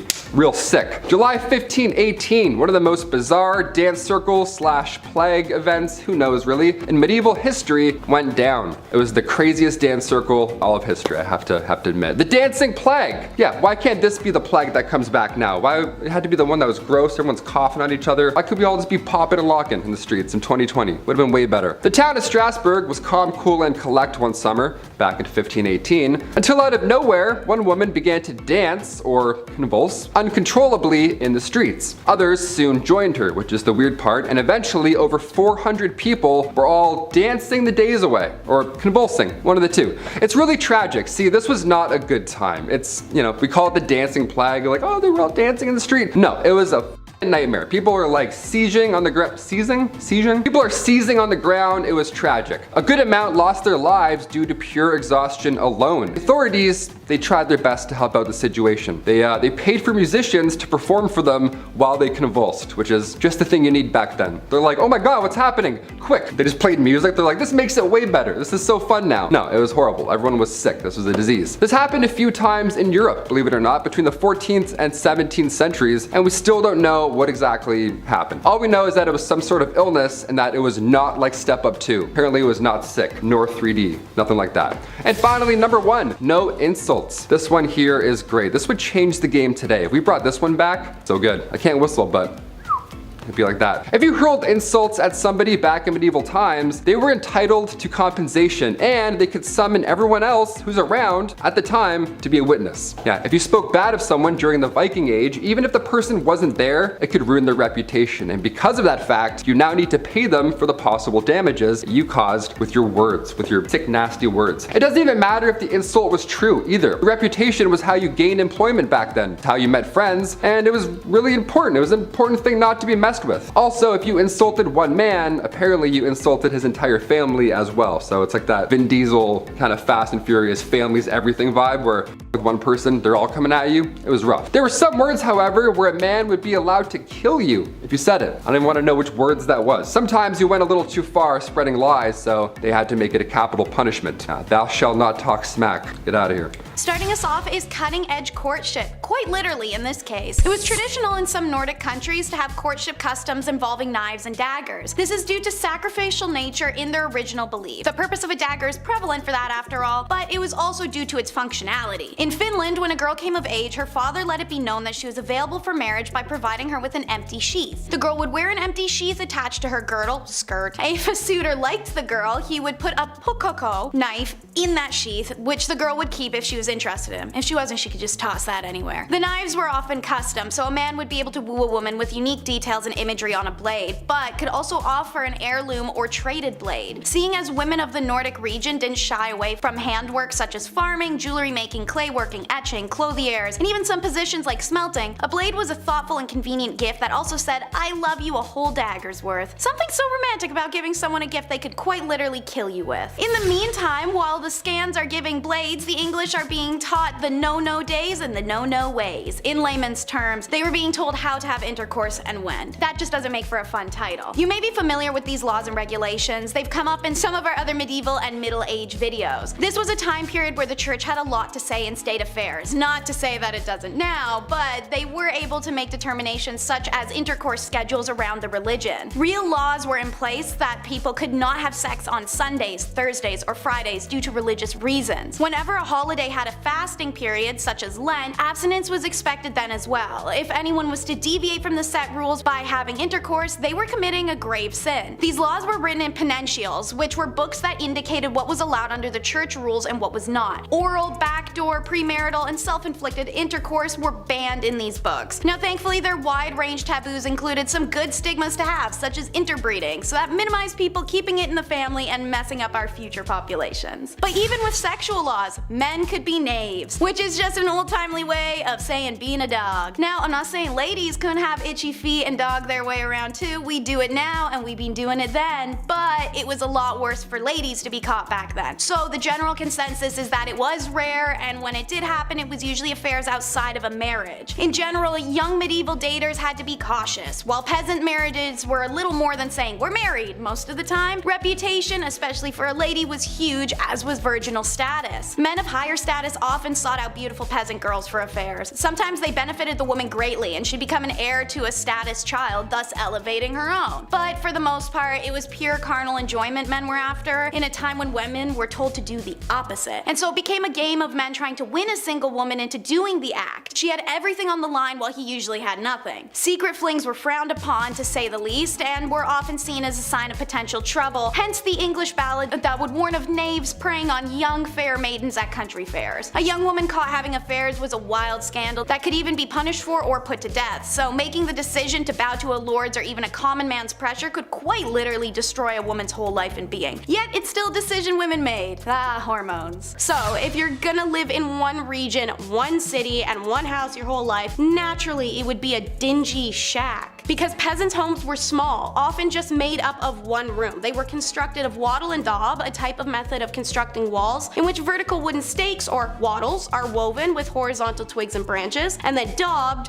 with clay or mud. Then they'd have a thatched roof to boot. And if they're well constructed, these bad boys could be waterproof and stand for a decent amount of time. But they required upkeep, and not everyone can afford that, especially seeing as it's essentially paper mache, twigs, and mud. You really had to stay on top of this. Inside of a hut, a third of the air area was penned off for animals, which lived inside with the family. I know people that complain about the smell of a cat litter box. My guy, you could have had a whole donkey living next to the kitchen sink.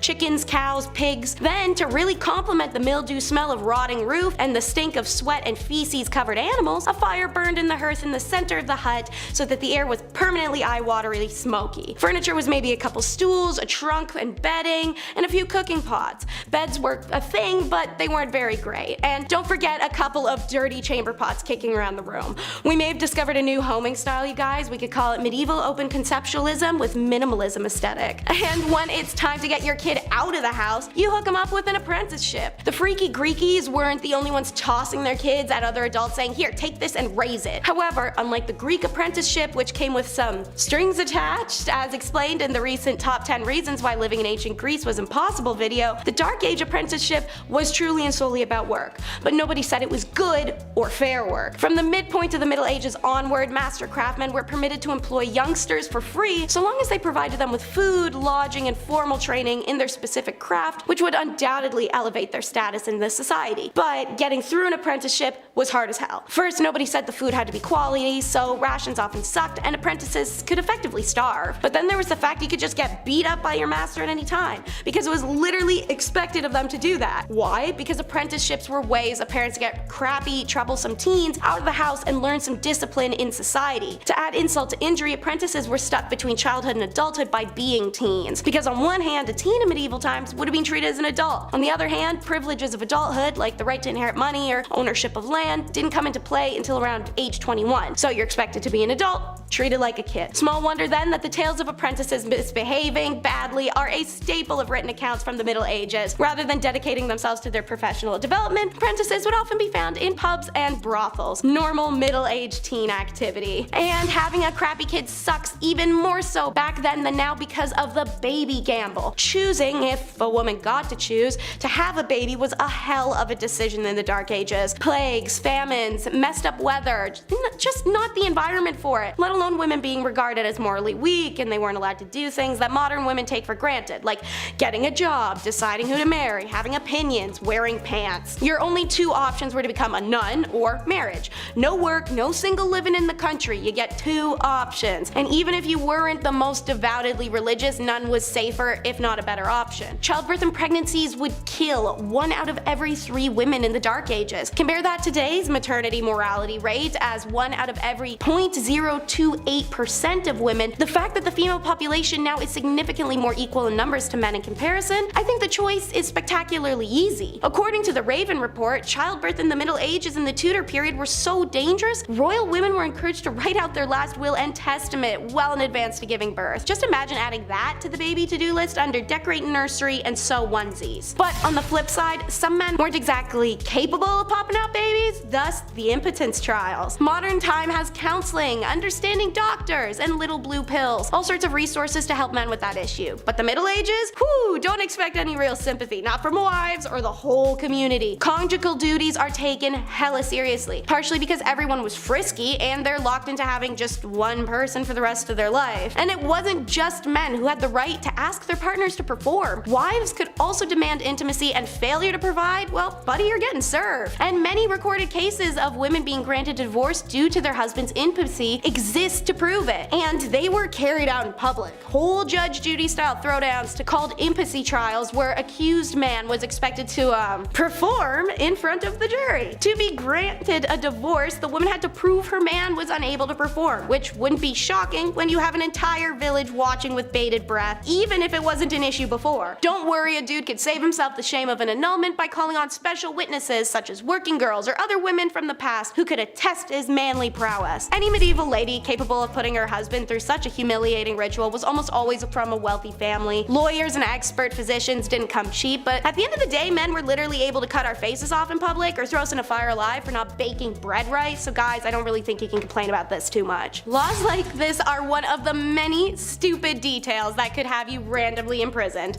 Another one, stingy stripes. Living in the Dark Ages is impossible for a lot of reasons, but having to keep track of hundreds of stingy laws to ensure you don't get locked up over a mistake truly was one of the hardest factors. What was the wrong way to pray? The wrong hair, a mole in the wrong spot, a color only the king can wear, or how the simple act of wearing stripes could lead to your imprisonment, or even death. Why? Because for some reason striped clothing were seen as a garment of the devil. Thus, anyone caught wearing them would at best get an evil eye from people in the street, or at worst get a hemp necktie. From the year 1250 onwards, the only people who were caught wearing stripes were the lowest of the low in society: working girls, handicapped, the ill, the orphaned. They would don striped outfits, highlighting their status as outsiders. In 1295, Pope Boniface issued a papal decree banning religious orders from wearing any type of striped clothing. In the year 1310, in the French town of Rouen, for example, a local cobbler was condemned to death simply because he'd been caught wearing striped clothes. Crazily, even animals weren't exempt. Records show that zebras were called beasts of the devil, even though people in Europe had only ever heard reports of them and hadn't even seen one with their own eyes. You can see how these guys led to colonization, right? Ridiculous. With the dawn of the Enlightenment in Europe, the hatred of stripes eased and eventually disappeared, and many look on the phenomenon with confusion, and understandably so. Time for the Shrek references. It's ogres and pitchforks. More specifically, just the pitchforks, and less specifically, really just the farm tools in general. You guys know in the movies like Shrek, when the villagers all come carrying pitchforks and farm tools, and of all things, like, why that and not swords? First of all, swords are heavy, and who has that kicking around? Seriously. Secondly, noblemen could require all male peasants over the age of 18 to report for military service. Didn't matter if it was a justified war against a viable external threat or just a petty fight against a local rival. If you are called up for duty, you had to report. According to histories of the time, around 1 in 5 peasant men would be in a military service. Food and clean water were in short supply, and disease was rife. Some historians reckon 2/3 of all conscripted men who died were killed by unsanitary conditions of their own camps over any enemy action. But peasants were required to bring their own weapons. Moreover, they would rarely receive anything more than rudimentary training, so they're sent to war unprepared and ill-equipped. Thus the thought process, well, if this tool works on my farm,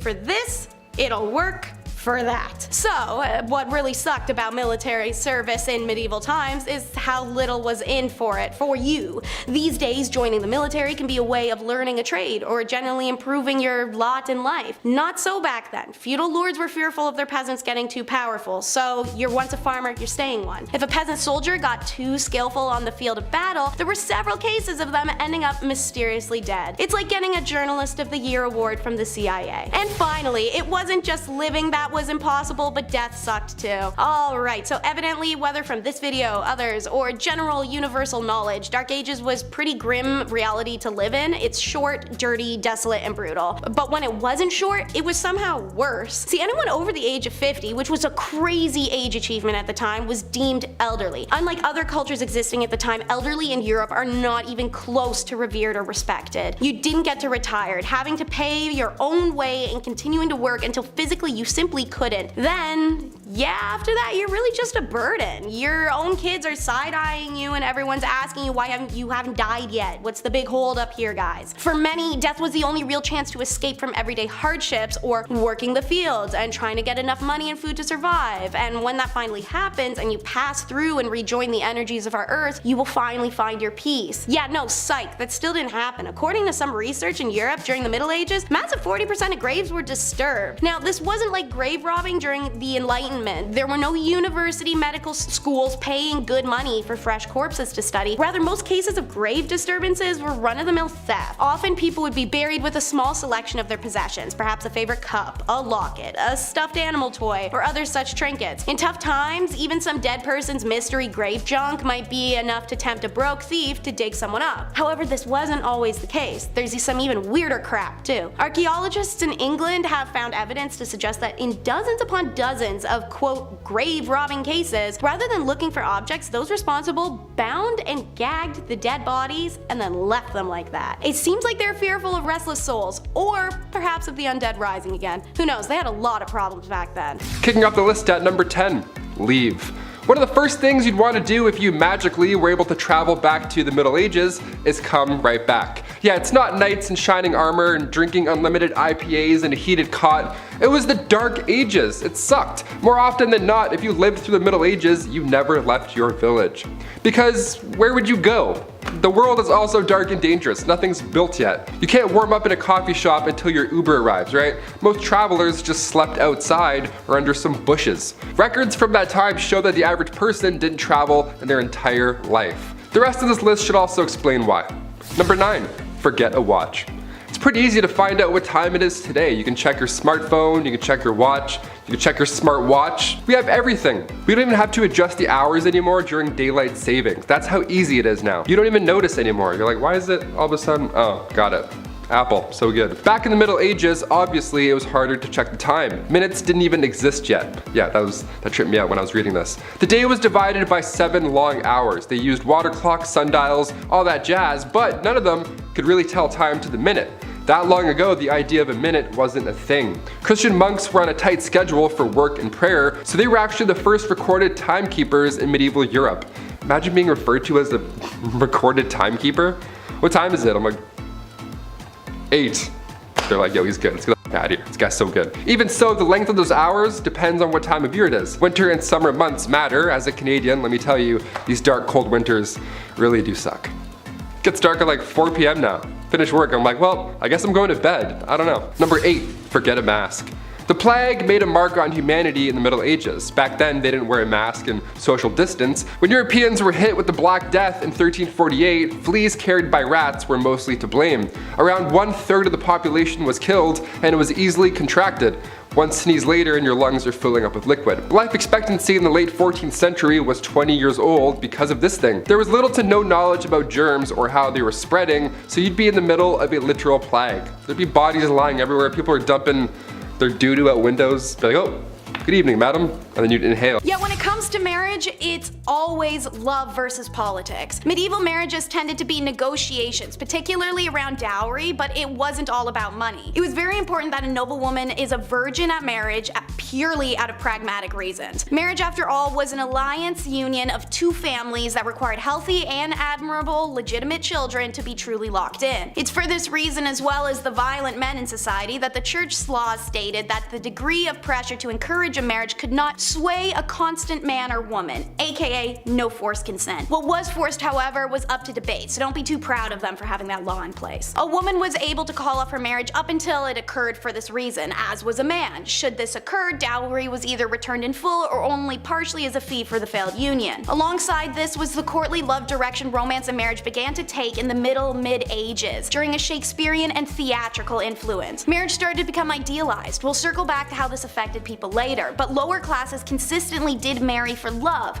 since there's little to be gained materially from marrying for them. For most part, there was no official ceremony. That the social level marriage was more like, hey, we're married now and living together. By 1400 AD, there were actually many laws decreeing marriages needed to start becoming a public affair, and one may wonder how often people did marry in secret. Next up, watch lords try to impress ladies with a lance measuring contest. As mentioned, courtly love and chivalry are important facets of medieval society and culture, and seeing as tournaments and displays of masculinity were centerpieces of this culture, it's no surprise it made its way into courting. By 12th century England, tournaments were in full swing, usually consisting of jousting and melees, a big organized throwdown between knights that were not expected to be dangerous but occasionally resulted in serious injury or death. These tournaments were respectable places to meet potential suitors, and singles flocked to these spots to watch heroic knights joust and parade themselves around while noble maidens looked on adoringly. Some contemporary conservative commentators, as well as the church, however, complained that the tournaments were places of frivolity, scandal, and lust. Buzzkills. Don't worry, if sword fighting isn't your forte, then poetry or songwriting were also popular ways to express your love to a lady. And remember, when meeting a beloved, dress to impress, but not so much that you cause a scandal. Remember, sumptuary laws exist. It'd be pretty embarrassing to be arrested and sentenced on your first date with someone. It was advised that medieval women getting ready for a date should wear their tallest steeple hat and their best dress, and top it off with their finest linen wimple. This helped to elongate the neck. A long neck on a woman was considered beautiful. So was a bunch of other weird stuff that we'll get to in a second. Meanwhile, men should always remember on a date to wear their best gown and hose, which are pantyhose. But as said, don't dress too posh. The sumptuary laws of medieval England, such as the statute concerning diet and apparel of 1363, tried to ensure that citizens did not dress or consume above their social status. These rules included what kind of fur trims could be worn and by whom, colors, hats, patterns, shoes, and all the whole shebang. listening. Check out our video Top 10 Unusual Medieval Laws You Never Knew Existed to learn more about sumptuary laws and laws of fashion. The rules of etiquette will most definitely help you avoid scandal when invited over to the family home of your potential lover, and they were genuinely as follows. 1. Keep your hands clean. Don't stroke the dog or the cat. Be sure to wipe your fingers on the tablecloth instead of licking them. 2. Bones are not to be gnawed, and don't pick your teeth with the sharp irons. 3. Don't eat with a fork. Forks were used to prepare food, but most medieval Europeans thought forks were an odd thing to eat with. 4. Don't eat with a knife either. Many people carried the knives on them on their belt to carve up the food before eating, but don't eat with it. 5. Okay, if it's a liquid, use a spoon. People tended to eat with their hands for everything else. 6. Don't sit too close to the salt cellar. Salt was expensive and associated with prestige, so it's a good dating tip at a big dinner to see who sat closest to the salt cellar. And 7. You can burp, but look up at the ceiling as you do so. And 8. Remember, you must not urinate at the host's premises unless you're staying overnight and it's before bed. Obviously, some of these things like wiping your hands on a tablecloth, eating without a knife, or holding your pee until it's time to go are pretty unusual to us now.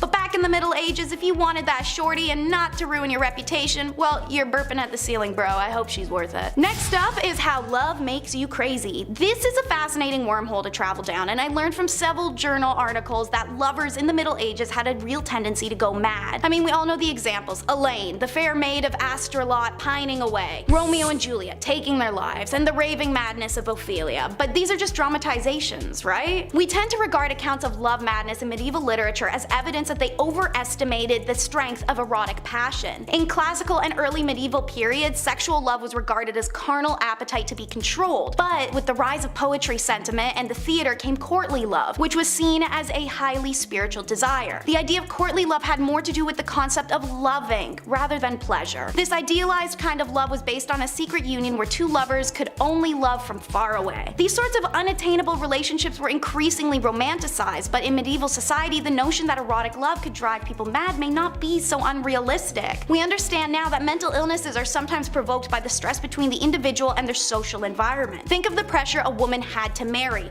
Her whole life is purely based on existing for marriage and childbirth. The headspace created would be incredibly vulnerable to valuing all self-worth off of said marriage. If she had no suitors or faces rejection and begins to start aging out of normal marrying age, these could be detrimental to her mind. Mental illness existed in the past. This level of self-worth being carried by societal pressure that also will punish a woman for her sexuality or existence of it should it be perceived as sinful or unwomanly is unbelievably stressful. So yeah, women primarily would literally be driven insane by marriage and their value being tied up in it. But it's okay to be crazy as long as you're hot. So let's follow these medieval beauty tips. These are actually documented tips I rounded up, so let's run through the list. First, pluck your eyebrows and move your hairline back. A high forehead was considered attractive. One hair removal recipe was a vinegar mixture with ant eggs and ivy. Yum. Second, cancel all your Mediterranean trips. You need to whiten your face. Paleness was considered beautiful, and to achieve this, some women would apply mixtures to their skin such as white lead powder mixed with sheep's fat. Weird. Third, while you're at it, hide those birthmarks and moles with homemade concealer. These blemishes were sometimes associated with witches in the Middle Ages. You may know this from our top 10 unspeakable things women went through in the Dark Ages video. One popular concoction was a face mask of bull's or hare's blood. Fourth, brunette is boring. Go blonde with organic hair dye. Flaxen hair for women was considered the most beautiful. Women who were not blonde could try a hair dye made from stale sheep's urine and saffron. If word of mouth wasn't enough to get these beauty tips to you, rest assured, Daniel of Beccles wrote a popular 13th century etiquette book. Regarding appearance, he said a man's hair should be neatly styled with a beard that was neither long nor shaggy, and nails should be attractive and teeth should be kept clean. How do you keep your teeth clean?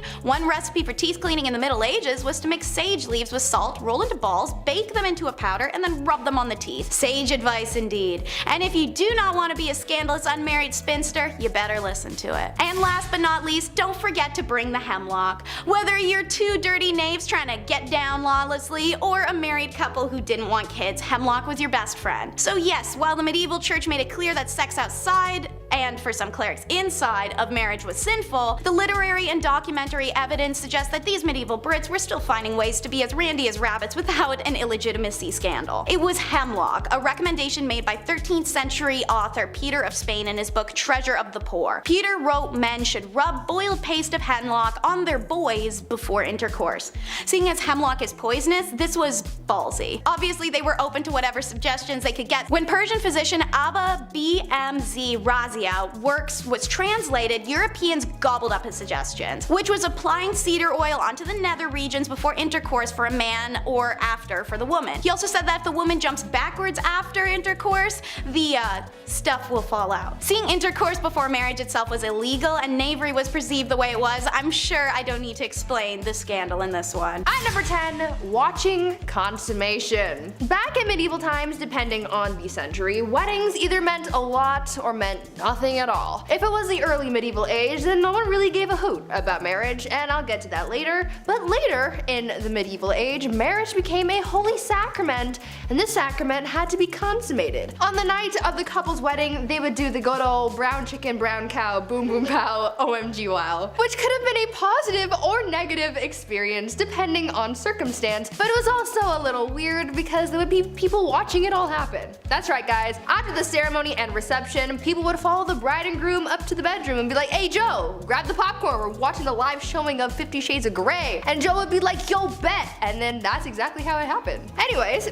this was all done so that there were witnesses to the consummation, so that the marriage's validity could be backed up. So if anyone tried to deny that their marriage was legit, Joe with the popcorn would be able to back up the bride and groom and confirm that everything happened. Kinda kinky, kinda weird. Number 9, dowries. Today's weddings are so insanely expensive. I don't know if it's ever gonna happen for me, for that reason alone. But, you know, they kind of replaced the dowry altogether. But what was a dowry?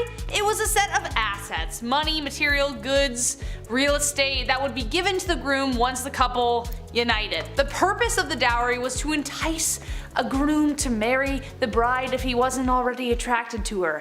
A kind of, we will pay you to marry our daughter kind of vibes. But it also acts as a kind of insurance for the bride. Should the marriage end in divorce, the husband is expected to pay it back. So yes, there were indeed take-backsies if things got really bad. Though considering divorce and annulments were rare and the money really never belonged to her, not the best rule to live by, but the groom would also pay something called the bride price or bride wealth. The groom was expected to pay a sum either in assets or money to secure a lady's hand in marriage. This implied security for the bride and their family. But yes, in both accounts, technically, a bride could be bought and sold for whatever price the family/groom deemed appropriate, so really just a marriage pawn. On number 8, shotgun wedding. Marriage and weddings back in the medieval ages were practiced very differently compared to today. Back then, people started getting married and having kids very, very young. Usually, girls would be married off as soon as they hit puberty, so around the age of 12, and they would start popping out as many spawn as possible because the high infant mortality rate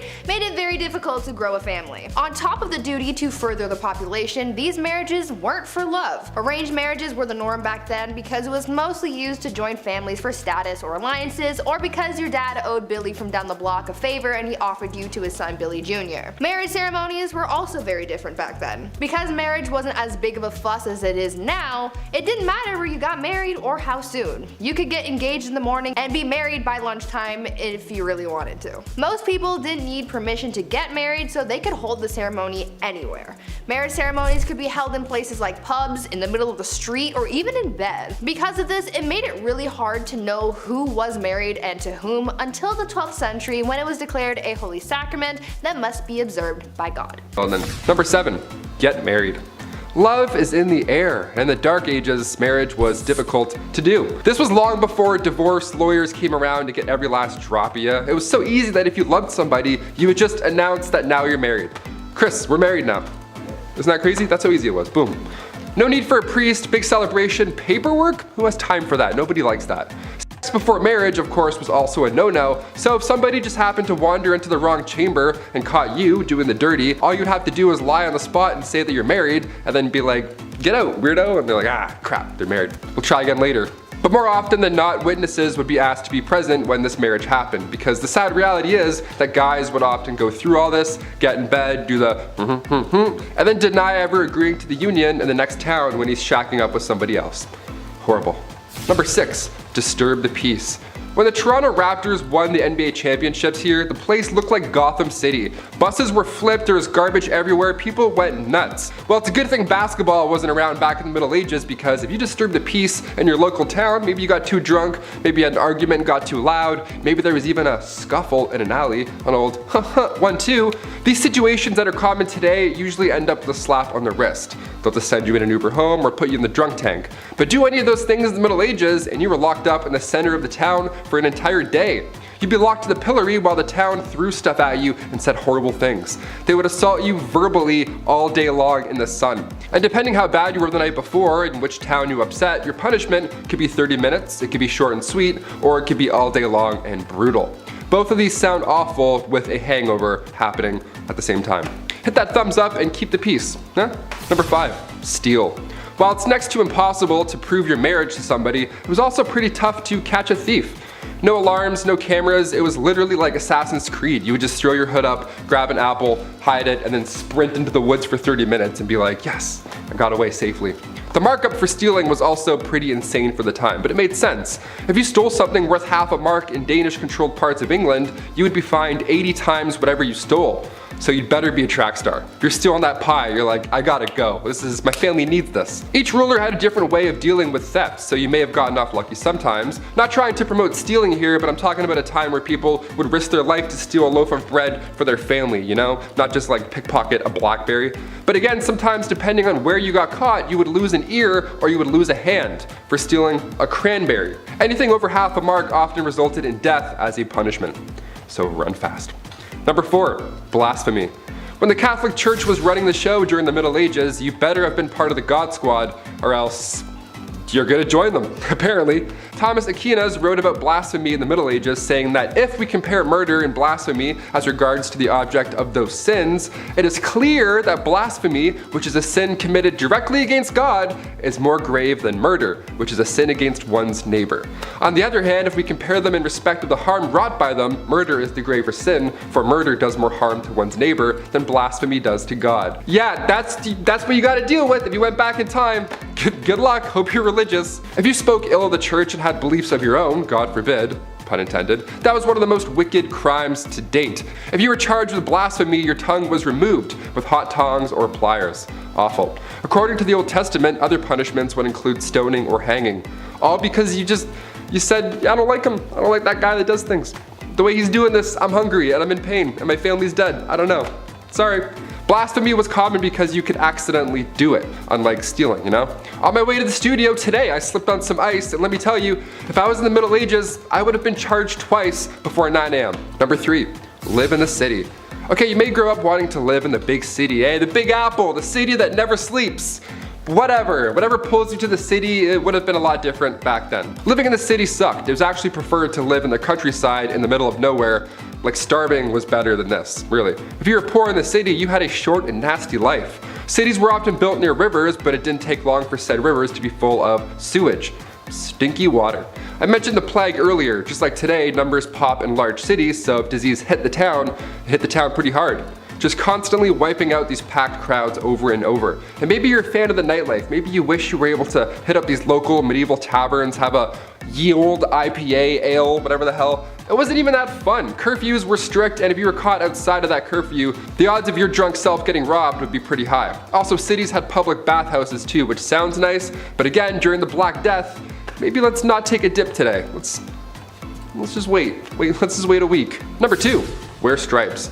On Wednesdays, we wear pink, but we never wear stripes. Medieval Europe, if you were caught wearing stripes, maybe you're trying to make a fashion statement, you could literally end up dead. There isn't a gang of mimes that will silently take you out if you wear their colors. No, stripes in medieval Europe was seen as the devil's clothing. There are accounts of real people getting arrested for wearing stripes. That's it. Where and when this began, it's hard to pinpoint, but in 1310, in the French town of Rouen, a cobbler was sentenced to death because he decided to wear stripes that day. It was a big deal though. It wasn't a law that changed depending on what town you're in. It was bigger than that. In 1295, Pope Boniface VIII banned religious orders from wearing any type of striped clothing. So it wasn't like, oh, this town's cool, you can wear stripes here. It's like, no, you're the devil. Bye. And finally, number 1, witchcraft. Whenever we think back to the Middle Ages, it's hard to forget that we once would accuse others of being a witch. It's like 5 plus 5, I think that's 10. We're like, how did you know that? You're a witch. You're definitely a witch. They would accuse animals of witchcraft, wizardry. No better sous chef than a golden retriever, just mixing up some potions. To be fair, Airbud played like 9 different sports, so I don't completely disagree on that thought. But cats? What's a cat doing with a cauldron? On the official list of victims from the Salem witch trials, 2 cats were accused as well as 2 dogs. If their pet was behaving strangely, it must mean that they're working with witches in the middle of the night. Nothing to do with the poison rye, just all over the floor. It's for sure part-time witch. Villagers believed that witches traveled at night not by broom, but by riding on the back of your furry friend. And it also wasn't just dogs or cats. They thought witches rode pigs, wolves, dogs, even turtles. Imagine a witch riding a turtle. I'd be like, I'm good, I'll beat you there. Even so, if you were convicted of being a witch, you had to confess. If you confessed to being a witch, your life was spared, and oddly enough, if you refused to confess, then you were executed. In the meantime though, being a witch and all, your head was being dunked in water, you were sleep deprived, these horrible torture methods were used until you were so broken that eventually you just admit to being a witch. You're like, fine, me and Airbud, we witch it up, happy, and then you're fine. If you were suspected of witchcraft, you also had to get naked in front of all these creeps while they looked for the devil's mark. The devil's mark being a birthmark or a mole or freckle, blemish on the skin, whatever. All signs of making deals with the devil, apparently. This thing I would have gone to jail for sure for this one. I would have been dead for this, that's huge. Kicking off the list at number 10, an arming squire. Being a knight, okay, obviously this sounds cool on paper. They have the sword, they have the horse, the flowing lady, the gal on the back of said horse. They're saving the damsel in distress or something, right? Sometimes they lose a hand like Jaime Lannister, but that's just what being a knight is all about, right? Also, spoiler alert, if you haven't seen Game of Thrones 9 years ago. It wasn't always a fairy tale epic being a knight. First of all, this process starts when you're 7 years old as well. So you would be given to a noble to learn for 7 years, and then at age 14, you became a squire. Ah yes, a noble squire. We've heard this term before. What do they do? Well, it's a knight's intern. Yeah, not an ideal job to have when you're young, but it's a job nonetheless. Also, you had no choice, so you had to do it. Welcome to the Middle Ages. Arming squires, they had a lot of responsibility. Arming squires would repair a knight's armor while they were still wearing it. Yeah, how fun is that? Oh, which buckle was it? Ah, yes, that one. Yeah, fixing up chainmail on a grown man's thigh. Not ideal. Welcome to the Dark Ages. Pretty dark. Also, after these epic, messy battles, arming squires would have to clean everything off of their armor. Yeah, everything. A lot of yuck going on in that business day. This was long before Dawn soap was also a thing, so they had to clean with urine. Yeah, gross. So gross. It gets worse and worse. Welcome to the Dark Ages. Number 9, Plague Bearer. Yep, this one's as awful as it sounds. The title of this one really gives it away. The hot summer of July 1665. What to do with all of these poor souls who have been hit by the plague in the Dark Ages? Where do we put them? What do we do? You can't just hide them all in the catacombs this time around. So now what? Well, a plague bearer, he's got your back. Church wardens would organize burials, right? This was a normal thing even back in the Dark Ages in the 1600s, but when the plague hit, they had to change things up a little bit. If somebody had the plague, these guys would be responsible for transporting them far away and then burying them. A church would house these plagued souls away from society. How grim is that? But it's probably a great call, all things considered. Poor guy. Number 8, a knight. When we think of the knights in, the Dark Ages and stuff, we often forget about the silly royal duties that one had to attend to. Yeah, you thought jury duty sucked. Oh boy. Beastly justice. You ever heard of this? If not, buckle in. Beastly justice was when animals had to go to court. Yeah, they were put on trial as well as humans. It's wild to look back at a knight and all the things they had to do for their kings and queens, but the fact they also had to wake up early and attend court like a noble, royal court where a wild animal was now taking the stand. What a joke. I'd be like, really? Do I have to be here? I woke up at 4:30. What's going on? Yeah, this would happen after an animal runs through town. It would attack people, being confused and being an animal and all, but the townsfolk would actually believe that the devil was somehow involved in this whole ordeal. These animals worked for Big Red himself, right? How weird is that? In 1457, villagers in France had to deal with 6 pigs who ran wild and attacked locals. They did a lot of damage apparently, but instead of just, setting the animals free or putting them down or whatever, they just took them to court. a real court, like a real trial. There was a judge, a couple prosecutors, 8 witnesses, a defense attorney for the pigs, which I gotta say that we gotta do a list on that. That's a terrible job. That's one of the worst jobs ever, I lightly introduced here. These pigs were then hung from a gallows tree. It was so horrible. The Dark Ages. Dark, right? A knight had to formally hang pigs after a trial was concluded. Yeah, being a knight sucked. Number 7, no objections. So obviously, with a lot of people marrying willy-nilly, a lot of marriages mostly made people miserable. Maybe. Enemies to lovers is my favorite book trope, so who knows how spicy things actually got. I hate you, I love you, next day, I don't know. But the famous line, speak now or forever hold your peace, only got introduced in 1215 to try and flesh out drama before they couldn't go back. In the Middle Ages, drama, discovered after marriage vows were exchanged, caused major problems since divorce wasn't easy or, accepted. Maybe we'll get to that later. For instance, Joan of Kent, who was known for marrying Edward the Black Prince and mothering Richard II, had a secret marriage when she was 12 years old. She didn't get approved. In her early teens, she was married to an aristocrat, but the secret marriage was discovered after 8 years. The papal court had to overturn it and return her to her knight. He died 11 years later, and it was after that that her cousin Edward married her. Wouldn't it have been nice to know that little detail before she married the aristocrat guy? Yeah, probably would have saved a lot of heartbreak. Hence why the speak now or forever hold your peace was introduced.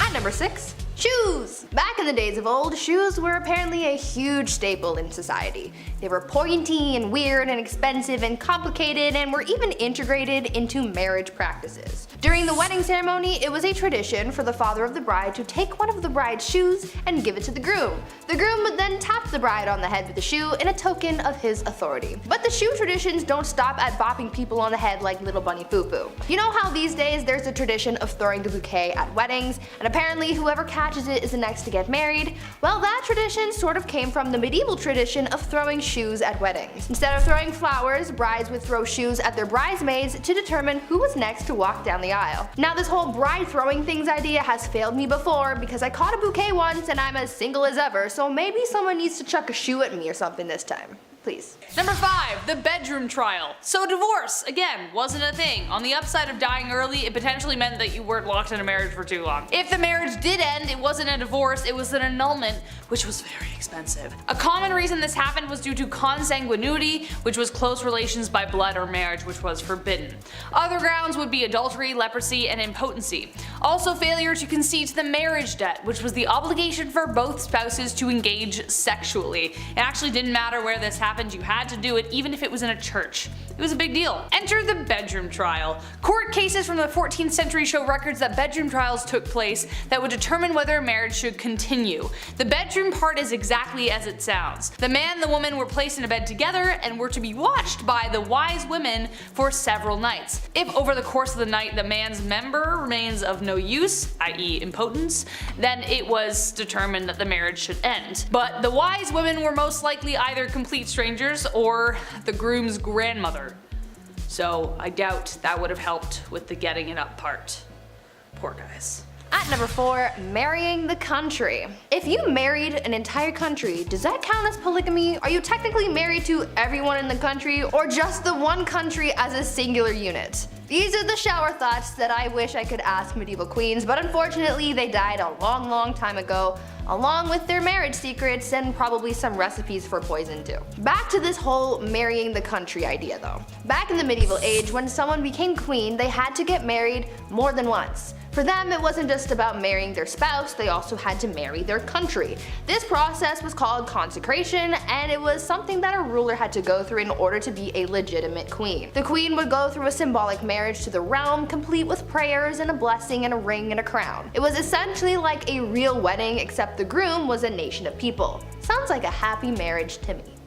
Yeah. Number 3, the veil. As we have determined so far in our list, love wasn't the primary reason for marriage, especially for nobles, so as a result there were quite a significant amount of arranged marriages. Besides the symbolism of humility and purity, it was also used as a way of disguising the bride entirely. The bride would often be wrapped from head to toe to protect her from evil spirits. This tradition goes all the way back to ancient Roman times. That's one explanation, but during arranged marriages, it was more literally used to hide the face of the bride from the groom. So if he didn't like what he saw after he literally unwrapped the package, well, too bad, she's yours now. Eventually veils progressed to being much smaller, but the tradition of revealing the bride to the husband to declare ownership remained a tradition, even to this day, kind of, except now it's more romantically idealized. You see Priyanka Chopra's awesome veil in that, you know the one. At number 2, long distance marriage. You know how during the pandemic people started having Zoom weddings? Well, in a way, people have been doing something similar since the medieval ages. Back then, a lot of weddings were simply for political reasons, and so a big ceremony was rarely needed. So when two people from different kingdoms were getting married, they didn't necessarily need to be there for the wedding. Instead, they could send proxies and have someone marry their new spouse on their behalf. This would be the legal binding of marriage, you know, the paperwork side of things. But once both parties could finally meet in person, then they would hold a second ceremony with all the pomp and circumstance that you would expect. And yes, it still included the whole watching the consummation thing. Ew. This proxy marriage actually happened to Marie Antoinette, and her brother was her proxy until she could get to the formal ceremony. So now we know that even back then, you didn't have to show up on time to your own wedding, and you could just get someone else to do it. Sounds a little cold to me, but like I've said before, love is dead and it died a long time ago. Mic drop, thank you. Number 1, last but not least, and this is the most messed up, the Lord's Right. This one is definitely the most messed up tradition, and I don't even know how it was justified in the first place. Like, why was it even in place? Someone clearly made this happen so they could piss people off. The last thing anyone wants at their wedding is someone interfering with the wedding night. As we know, people for the most part had to observe the ceremony, but the Lord's Right was something even more horrific. The droit de seigneur was a feudal right that existed in medieval Europe that gave the lord of the land the right to sleep with the bride on the first night of the marriage. That's right, so most often they would take the bride's virginity. Now, just how often this right was carried through is debated, but if your lord had a particular vendetta against you, it wouldn't be surprising. This right could also extend to a lord taking the virginity of every woman in the village, even if they didn't want to get married. It was ridiculous. However, late Middle Age and Renaissance era texts don't clearly determine whether this practice ever occurred. Texts from 15th century Switzerland references the Lord of Mar demanding the right of the first night or a hefty fee. So either you pay for it or I do it. The droit de seigneur was depicted in Mel Gibson's Braveheart, which added to the infamy of the idea, but no physical evidence determines whether any lord actually did it, but it did technically exist. Gross. At number 10, Groom of the Stool. There were a lot of really horrible jobs back in the Middle Ages. I mean, these people literally took any task you could think of and turned it into an actual profession. From fetching water from the nearest stream to handing drinks to people, everyone had some kind of job. But with that said, some jobs were worse than others, and here's one of them. The Groom of the Stool was a job created during the reign of Henry VIII, where the role was to monitor and assist the king in his bowel movements. They would carry a commode around at all times, waiting for the king to do his business, and they were also tasked with monitoring the king's diet and meal times, and would organize the king's days around his break times. They were also tasked with undressing the king for him to do his business, and it's also been suggested that they would have to, quote, cleanse the royal posterior as well. You know you're well off when you hire someone just to take care of your bodily business. Talk about a crappy job. At number 9, kissing sheets.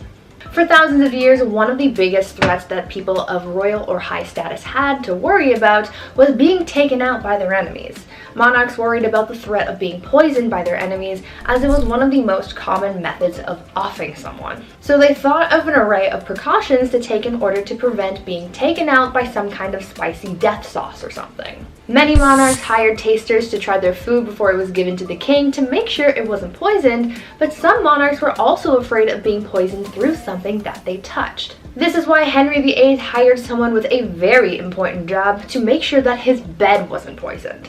The person who was tasked with making the king's bed was also required to kiss every part of his bed every morning.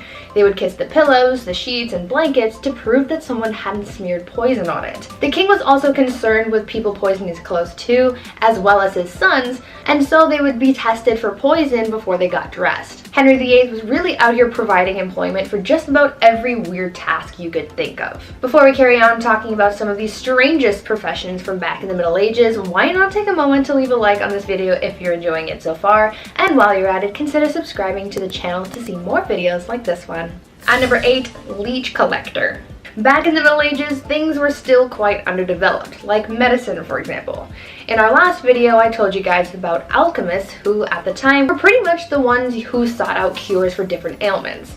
Because science wasn't really known to them back then, they tried using whatever they could find to create cures, and one of the most common things that were used in medicine were leeches. Now, as we've learned by now, anything could become a job in the Middle Ages, and so gathering leeches became a profession. What's even weirder than the fact that finding leeches was someone's job is the method of how they collected those bad boys. Leech collectors would wade into the water with bare legs and wait for the leeches to come to them. They would swish around and try to gather as many leeches on their body as possible. They would then get out of the water and pry the leeches off, putting them into a bucket and selling them to people in town like barber surgeons and other medical professionals. Now, I can't say I've ever had a leech on me, so I don't really know what it feels like, but I can imagine that it's an uncomfortable feeling, so to have a bunch of them all over you must have been a nightmare. Number 7, leech collector. I always enjoyed catching frogs growing up, that was always fun, but apparently I gotta step my game up. This is weak. A leech collector is, well, exactly what you think. Back when medicine was pretty much non-existent, sickness was just wafting throughout these old towns, just moving through towns. Like the G from the Goosebumps logo, just haunting towns, moving through. Scariest intro ever, eh? So the solution back in the day was the classic, oh, if you feel sick, maybe try bleeding for a bit, see if that helps. Yeah, they would use horses' legs to lure out these leeches, but most of the time these leech collectors would have to get in and get dirty and just grab them themselves. They would have to swim around and touch as many things as possible. They would make contact with as many leeches as possible. How gross is that? That was the best way to collect them, really. I would have fainted so often, that is horrible. The loss of blood here was obviously so intense, so it was a, horrible job to have. And on top of that, you gotta look out for the same reason they need leeches in the first place.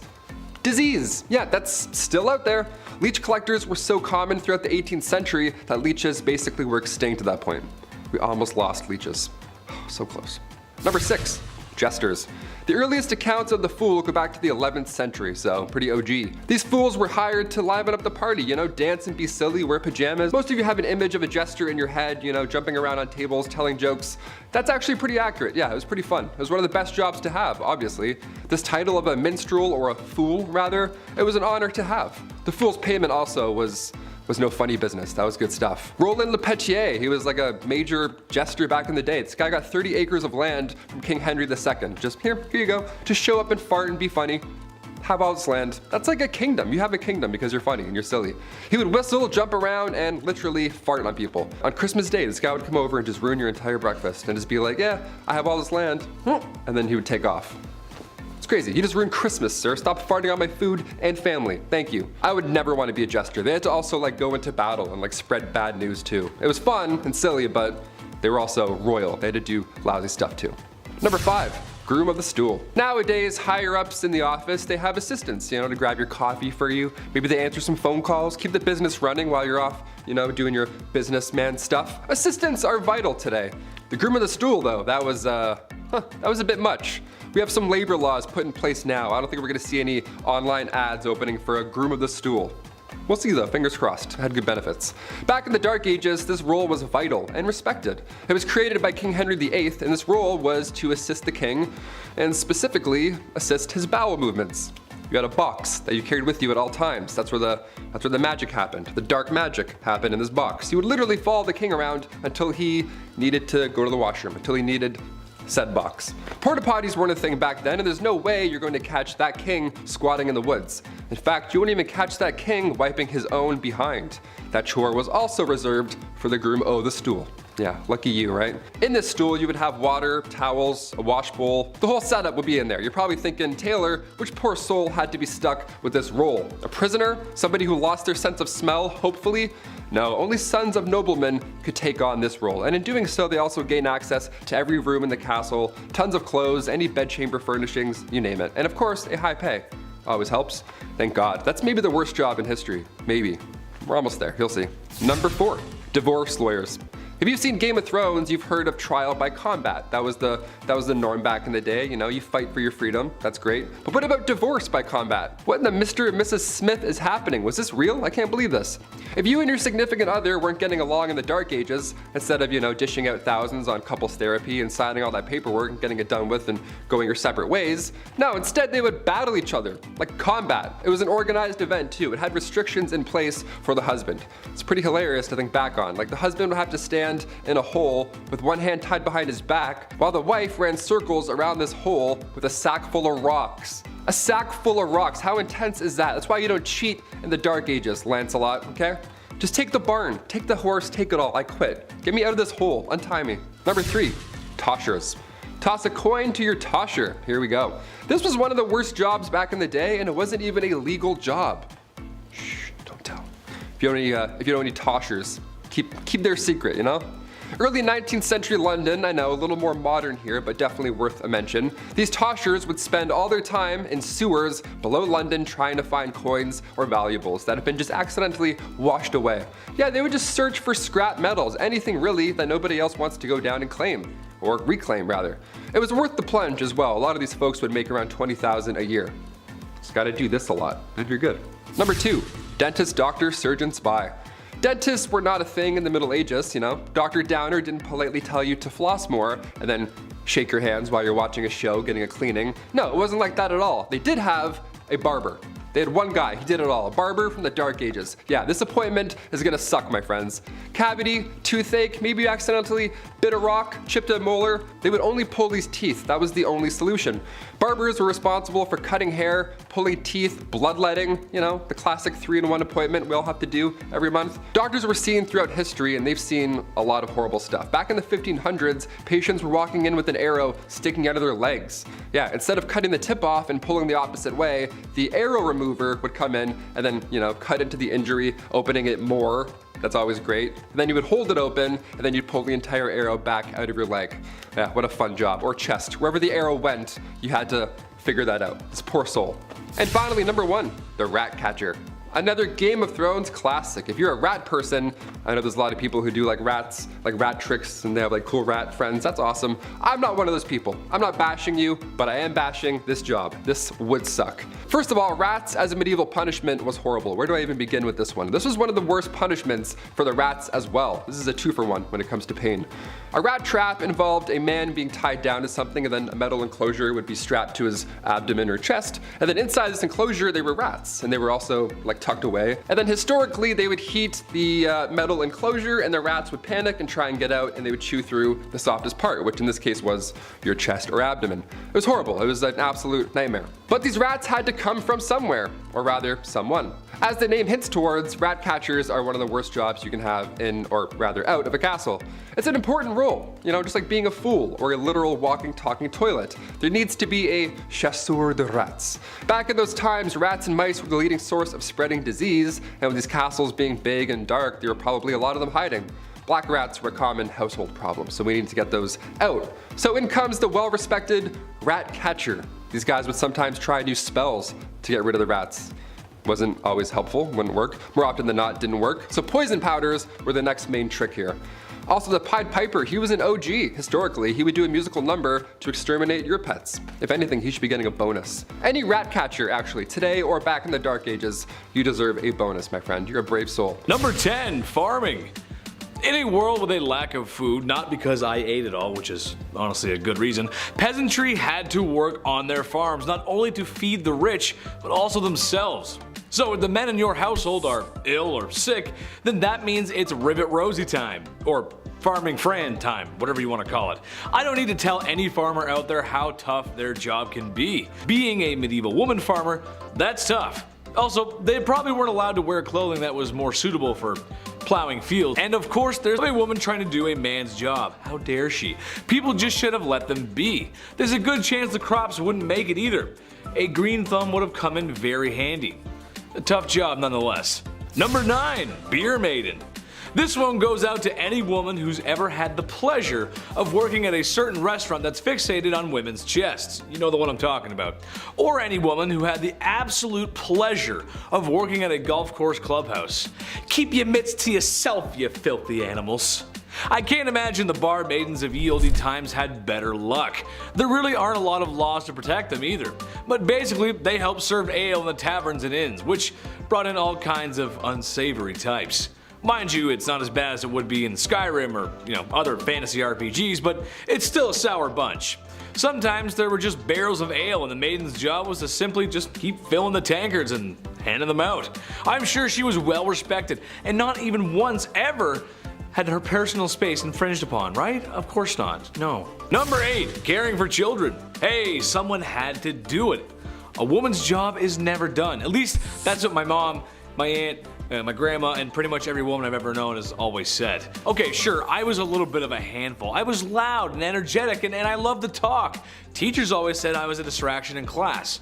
Alright, maybe I was, and maybe I still am. Okay, I am. But at least the women caring for me had the modern amenities of the 21st century. A fridge full of fresh food, washing machines, cars, and a solid structure with 4 walls. So you can imagine if you had to deal with a kid like me back in ye olde times, just with none of the nice stuff that makes life today a lot of fun. Ye olde Chetty running amok. Oh mother, mother! At number 7, Fuller. Wool was a very important part of life for people back in the Middle Ages. They were able to make all sorts of things out of it, and because it was waterproof because of the natural oils in the wool, it made processing the wool quite easy. But soon people found out that whatever they made out of the wool ended up being quite coarse and frayed easily. They figured that if they removed the oil from the wool, then it would make the overall product a little nicer, which it did, but the oil removing process definitely wasn't pleasant. Back then, in order to get the oils off wool, people called fullers would process the wool by pouring stale urine over it and then stomping on it. They needed some kind of alkaline solution to dissolve the oils, and urine was the best and most abundant solution. What makes this extra gross though is the fact that when it came to big batches of wool, they would have needed the urine of a bunch of people to get the job done. So that means that the fuller would have been sloshing around in the urine of like half the town. Gross. At number 6, Ostiary. In the Middle Ages, religion played a big part in the lives of the people, and there were actually quite a few jobs centered around having something to do with the church. This is true with ostiaries, who worked almost like a secretary for the church. This position was normally held by a man who wanted to move up in the church's hierarchy. He was basically doing a menial task to butt kiss his way to the top. Ostiaries were tasked with being kind of like a church bouncer. They would make sure that unbaptized people didn't come into the church during certain times, and they would also man the doors during baptisms. This profession was based on the Roman habit of having a slave guard the doors of their master's house. At number 5, bear leader. Now here's a really strange job from the Middle Ages, which sounds both terrifying but also kind of cool. Back in the Middle Ages, blood sports were all the rage. Many of the monarchs who ruled during this time were obsessed with watching blood sports, which honestly kind of explains a lot, but that's besides the point. One of the most popular blood sports was bear baiting, which involved making a pack of dogs fight a bear. Sounds gruesome, but it also begs the question, well, where did you get the bear? Well, that's where bear leaders came into play. For bear leaders, their whole job was to lead bears from village to village so that they could participate in blood sports. Now it sounds super dangerous because, well, we're talking about a big bear, but imagine how much of a flex that would be to say, yeah, I wrangle bears for a living. Like, how cool would that be? Now that's something to put in your Tinder bio. At number 4, the piss prophet. As we all know, medicine wasn't all that advanced in the Middle Ages. There were no actual doctors, and the people you would have visited if you were feeling unwell were the same people who doubled as barbers, so I don't know how accurate their medical diagnosis would be. In medieval England, people didn't really know much about health, and many people were known to get diagnosed based on their pee. Back then, they believed that the consistency, color, and taste of someone's pee could diagnose someone's ailments. The people who collected people's urine samples were called piss prophets, and they had their own criteria for determining what was going on in someone's body based on their urine. According to the piss prophets, if your pee was white, then it was the ideal color, and that meant that everything was working properly. If it was wine colored, like blue or black, then it meant that something was very wrong. And if it was green, then you were basically on your last leg and you should probably get your will in order. Now, I'm not sure how accurate these readings actually were because medicine was basically non-existent back then, but they tried their best with what they had, I guess.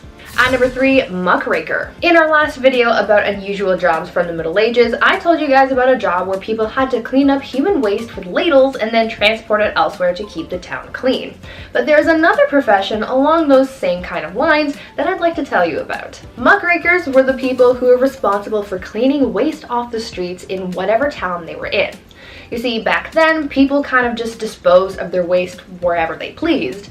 But since this waste, like human and animal excrement, rotting food, and entrails, had nowhere to go and kind of just sat around the streets, you can just imagine how disgusting that must have been. So that's where muckrakers came in. These were brave people who basically rode around town, collecting waste off the ground and throwing it into carts to then be transported out of the city. As horrible as this job may sound though, these people actually made a lot of money. Muckrakers could make in 11 days the same amount as another laborer makes in 6 months. Would you do this job if it made you rich? At number 2, arming squires. I've talked about squires in a previous list about medieval knights, and if you've watched that video, then you might be familiar with how unpleasant the life of a squire could be. At a certain point in their training, a squire would be tasked with basically being an assistant to a knight, and a lot of their assistance was guided towards the knight's armor and weaponry. In the Middle Ages, arming squires were given the task of maintaining the knight's armor. So this meant that they had to make sure that the armor was clean and properly attached to the knight's body. This job was so serious that sometimes the arming squire would have to run out into the battlefield in the middle of a fight to tend to their knight's armor, which meant that they were risking their lives for a couple hunks of metal. And finally, at number 1, pure finders. Now I think this last job on our list must be one of the worst ones by far. We've talked about how people harvested leeches, cleaned waste off the streets, and stomped on urine-soaked wool, but imagine if your job was just to go around the town and pick up as much dog poop as you possibly could. This was basically what people called pure finders would do. Dog poop was essentially used as a drying agent by tanneries to make leather for bookbinding. This was a lot of people's full-time jobs, but imagine how crappy this job would have been.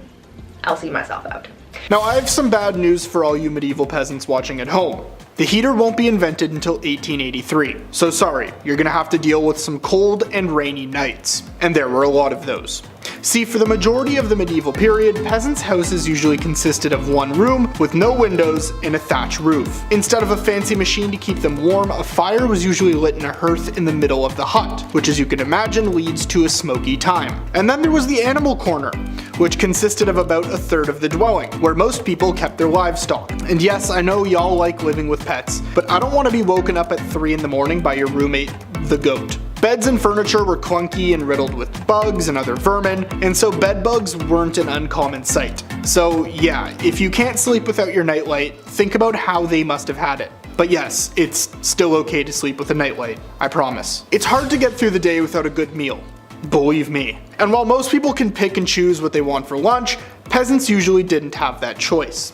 Instead, they got whatever they could, which the majority of the time was nasty. While stews and vegetables were popular food if you could afford it, things like hedgehogs, beavers, fish bladders, and whale vomit were on the menu, and I don't know about you, but none of those sound really all that tasty. Some people were even scrounging around in the trash for their meal and eating garbage. But not that garbage, this garbage. Yeah, it's a meal called garbage. If you're hungry, you won't be, because here's what you need if you want to prepare a nice bowl of garbage. First off, chicken heads, feet, livers, and gizzards. Now we're gonna mix it up, throw it into a nice pot, and add some beef broth, powdered pepper, cinnamon, cloves, mace, parsley, and sage. Then we're gonna take some bread, throw a loaf in the pot, boil it through a strainer, then let it boil again. Add some powdered ginger, unripe apple juice, salt, and a little saffron, and you've got some yummy garbage. Which I don't think is a sentence I ever thought I would say. Now there were tons of horrible things women had to endure in medieval times, but probably the worst was the expectation to either be wed and procreate, or become a nun. Now I can't speak for the women watching, or for any women in that matter, but in my opinion, becoming a nun sounds pretty tempting compared to the dangers of procreation back in those times. Now I know math usually isn't fun, but this statistic is another example of that, because childbirth would kill roughly 1 out of every 3 women, or about 33%. Today's rate is roughly 0.028%. And the sad truth was that there wasn't really much you could do to improve the situation. I mean, they're peasants, so hygiene was poor, birthing protocol wasn't fully established, and neither was maternal care. So people came up with all kinds of remedies to help women. And here's a shocker, most of them were kinda useless. There's a reason you don't see spouses smearing eagle poop all over their pregnant partner's belly. Physicians and doctors were also kinda useless, and the only help those giving birth would really get would be midwives, priests, or both surrounding the women and praying. No help, just please Lord, let them live. Yeah, it turns out that wasn't the best form of help. Number 7. The streets. Unusual to most, but very common to women of ye olde times. When you're a woman who's got nothing, sometimes you gotta give something. That something just so happens to be what's hiding in your pants. It's a profession that's as old as time, and it will not be going anywhere anytime soon. Women work the streets. I don't think that's anything to be ashamed of. Number 6. Joan of Arc. It doesn't get more unusual than the savior of France. England and France were having a go at it, if you will, which if you know history was like round 12 of 100. Anyway, it wasn't going too well for France. It was going rather poor actually. The same kind of poor I got on my report cards under the paying attention section. Oops. Then there was Joan, really a nobody, when one day she heard the voice from a higher power that she was to drive the English out of France. Naturally, the people around her, especially the men, scoffed at the thought of a young woman being the hero they needed. But given that they had nothing to lose, suited her up and sent her out. Plot twist, she did very well, like crazy good. The Battle of Ordeal proving her grit. The English were so confused and disgruntled by a young peasant girl defeating their armies, they thought it was only proof of one thing, that she wasn't a sign of God, but rather a sign of the devil. How dare a woman beat us in that's man stuff, you can't do that.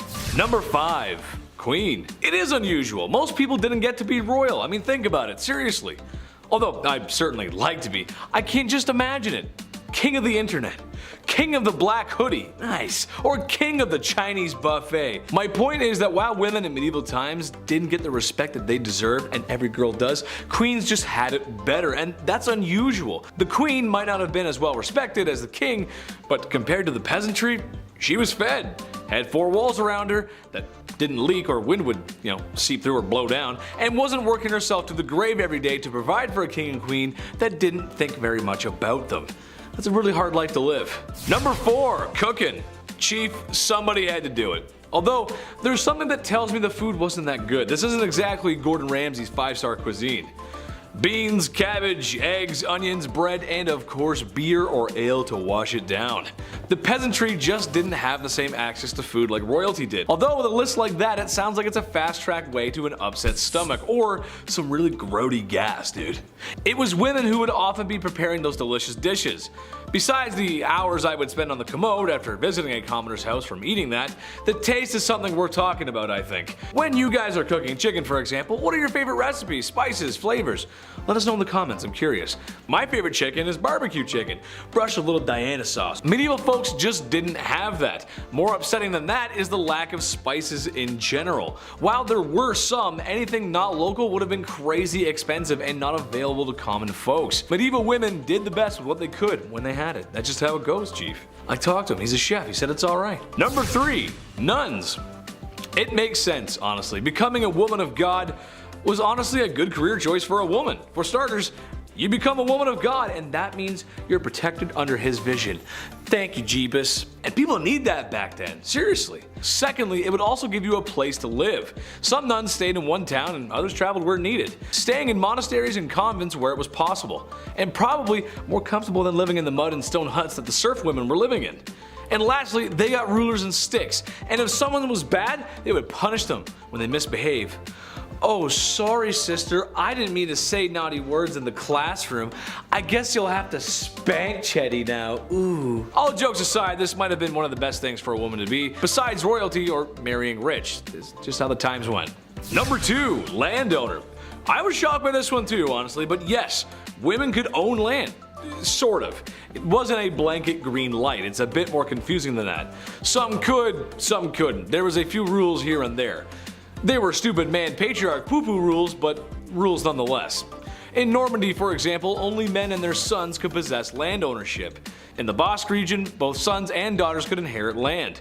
In England, both could, but if there were any surviving men or brothers, then they would be considered first, and not women at all sometimes. So no, it's not as open as today, and you probably would catch some strange looks as a woman rolling up to an empty lot and staking your shovel in the ground. It makes life a lot easier if there aren't so many rules, and I know you guys agree with me at home. The less red tape, the better, right? And be nice to girls, be nice to women. Number 1, artists. This one hits home. I think Chris can agree with me on this one. A lot of male artists, writers, and poets get remembered from history, but there was a few decent female ones too. We gotta give them some spotlight. It sucks that males get all the spotlight. To me, this makes sense. In my experience, a lot of girls I knew growing up had natural talent for arts. I remember growing up in school, and art class was always one of my worst subjects. No, not because I didn't follow directions, but my art never came out the way I wanted it to. I didn't feel the motivation, babe. I couldn't see the motivation. Most of the girls in art class just passed with flying colors. No pun intended. And for writing, well, besides my dyslexia, if you looked at a paper I wrote in the 6th grade versus a girl from my classroom in the 6th grade, what's the difference? Well, you can actually read hers. Mine are terrible. All grade school antics aside, notable artists and writers include Clerica Gouda, that's a cool name, and Hildegard of Bingen. Names you might not know, but for sure are worth a Google search.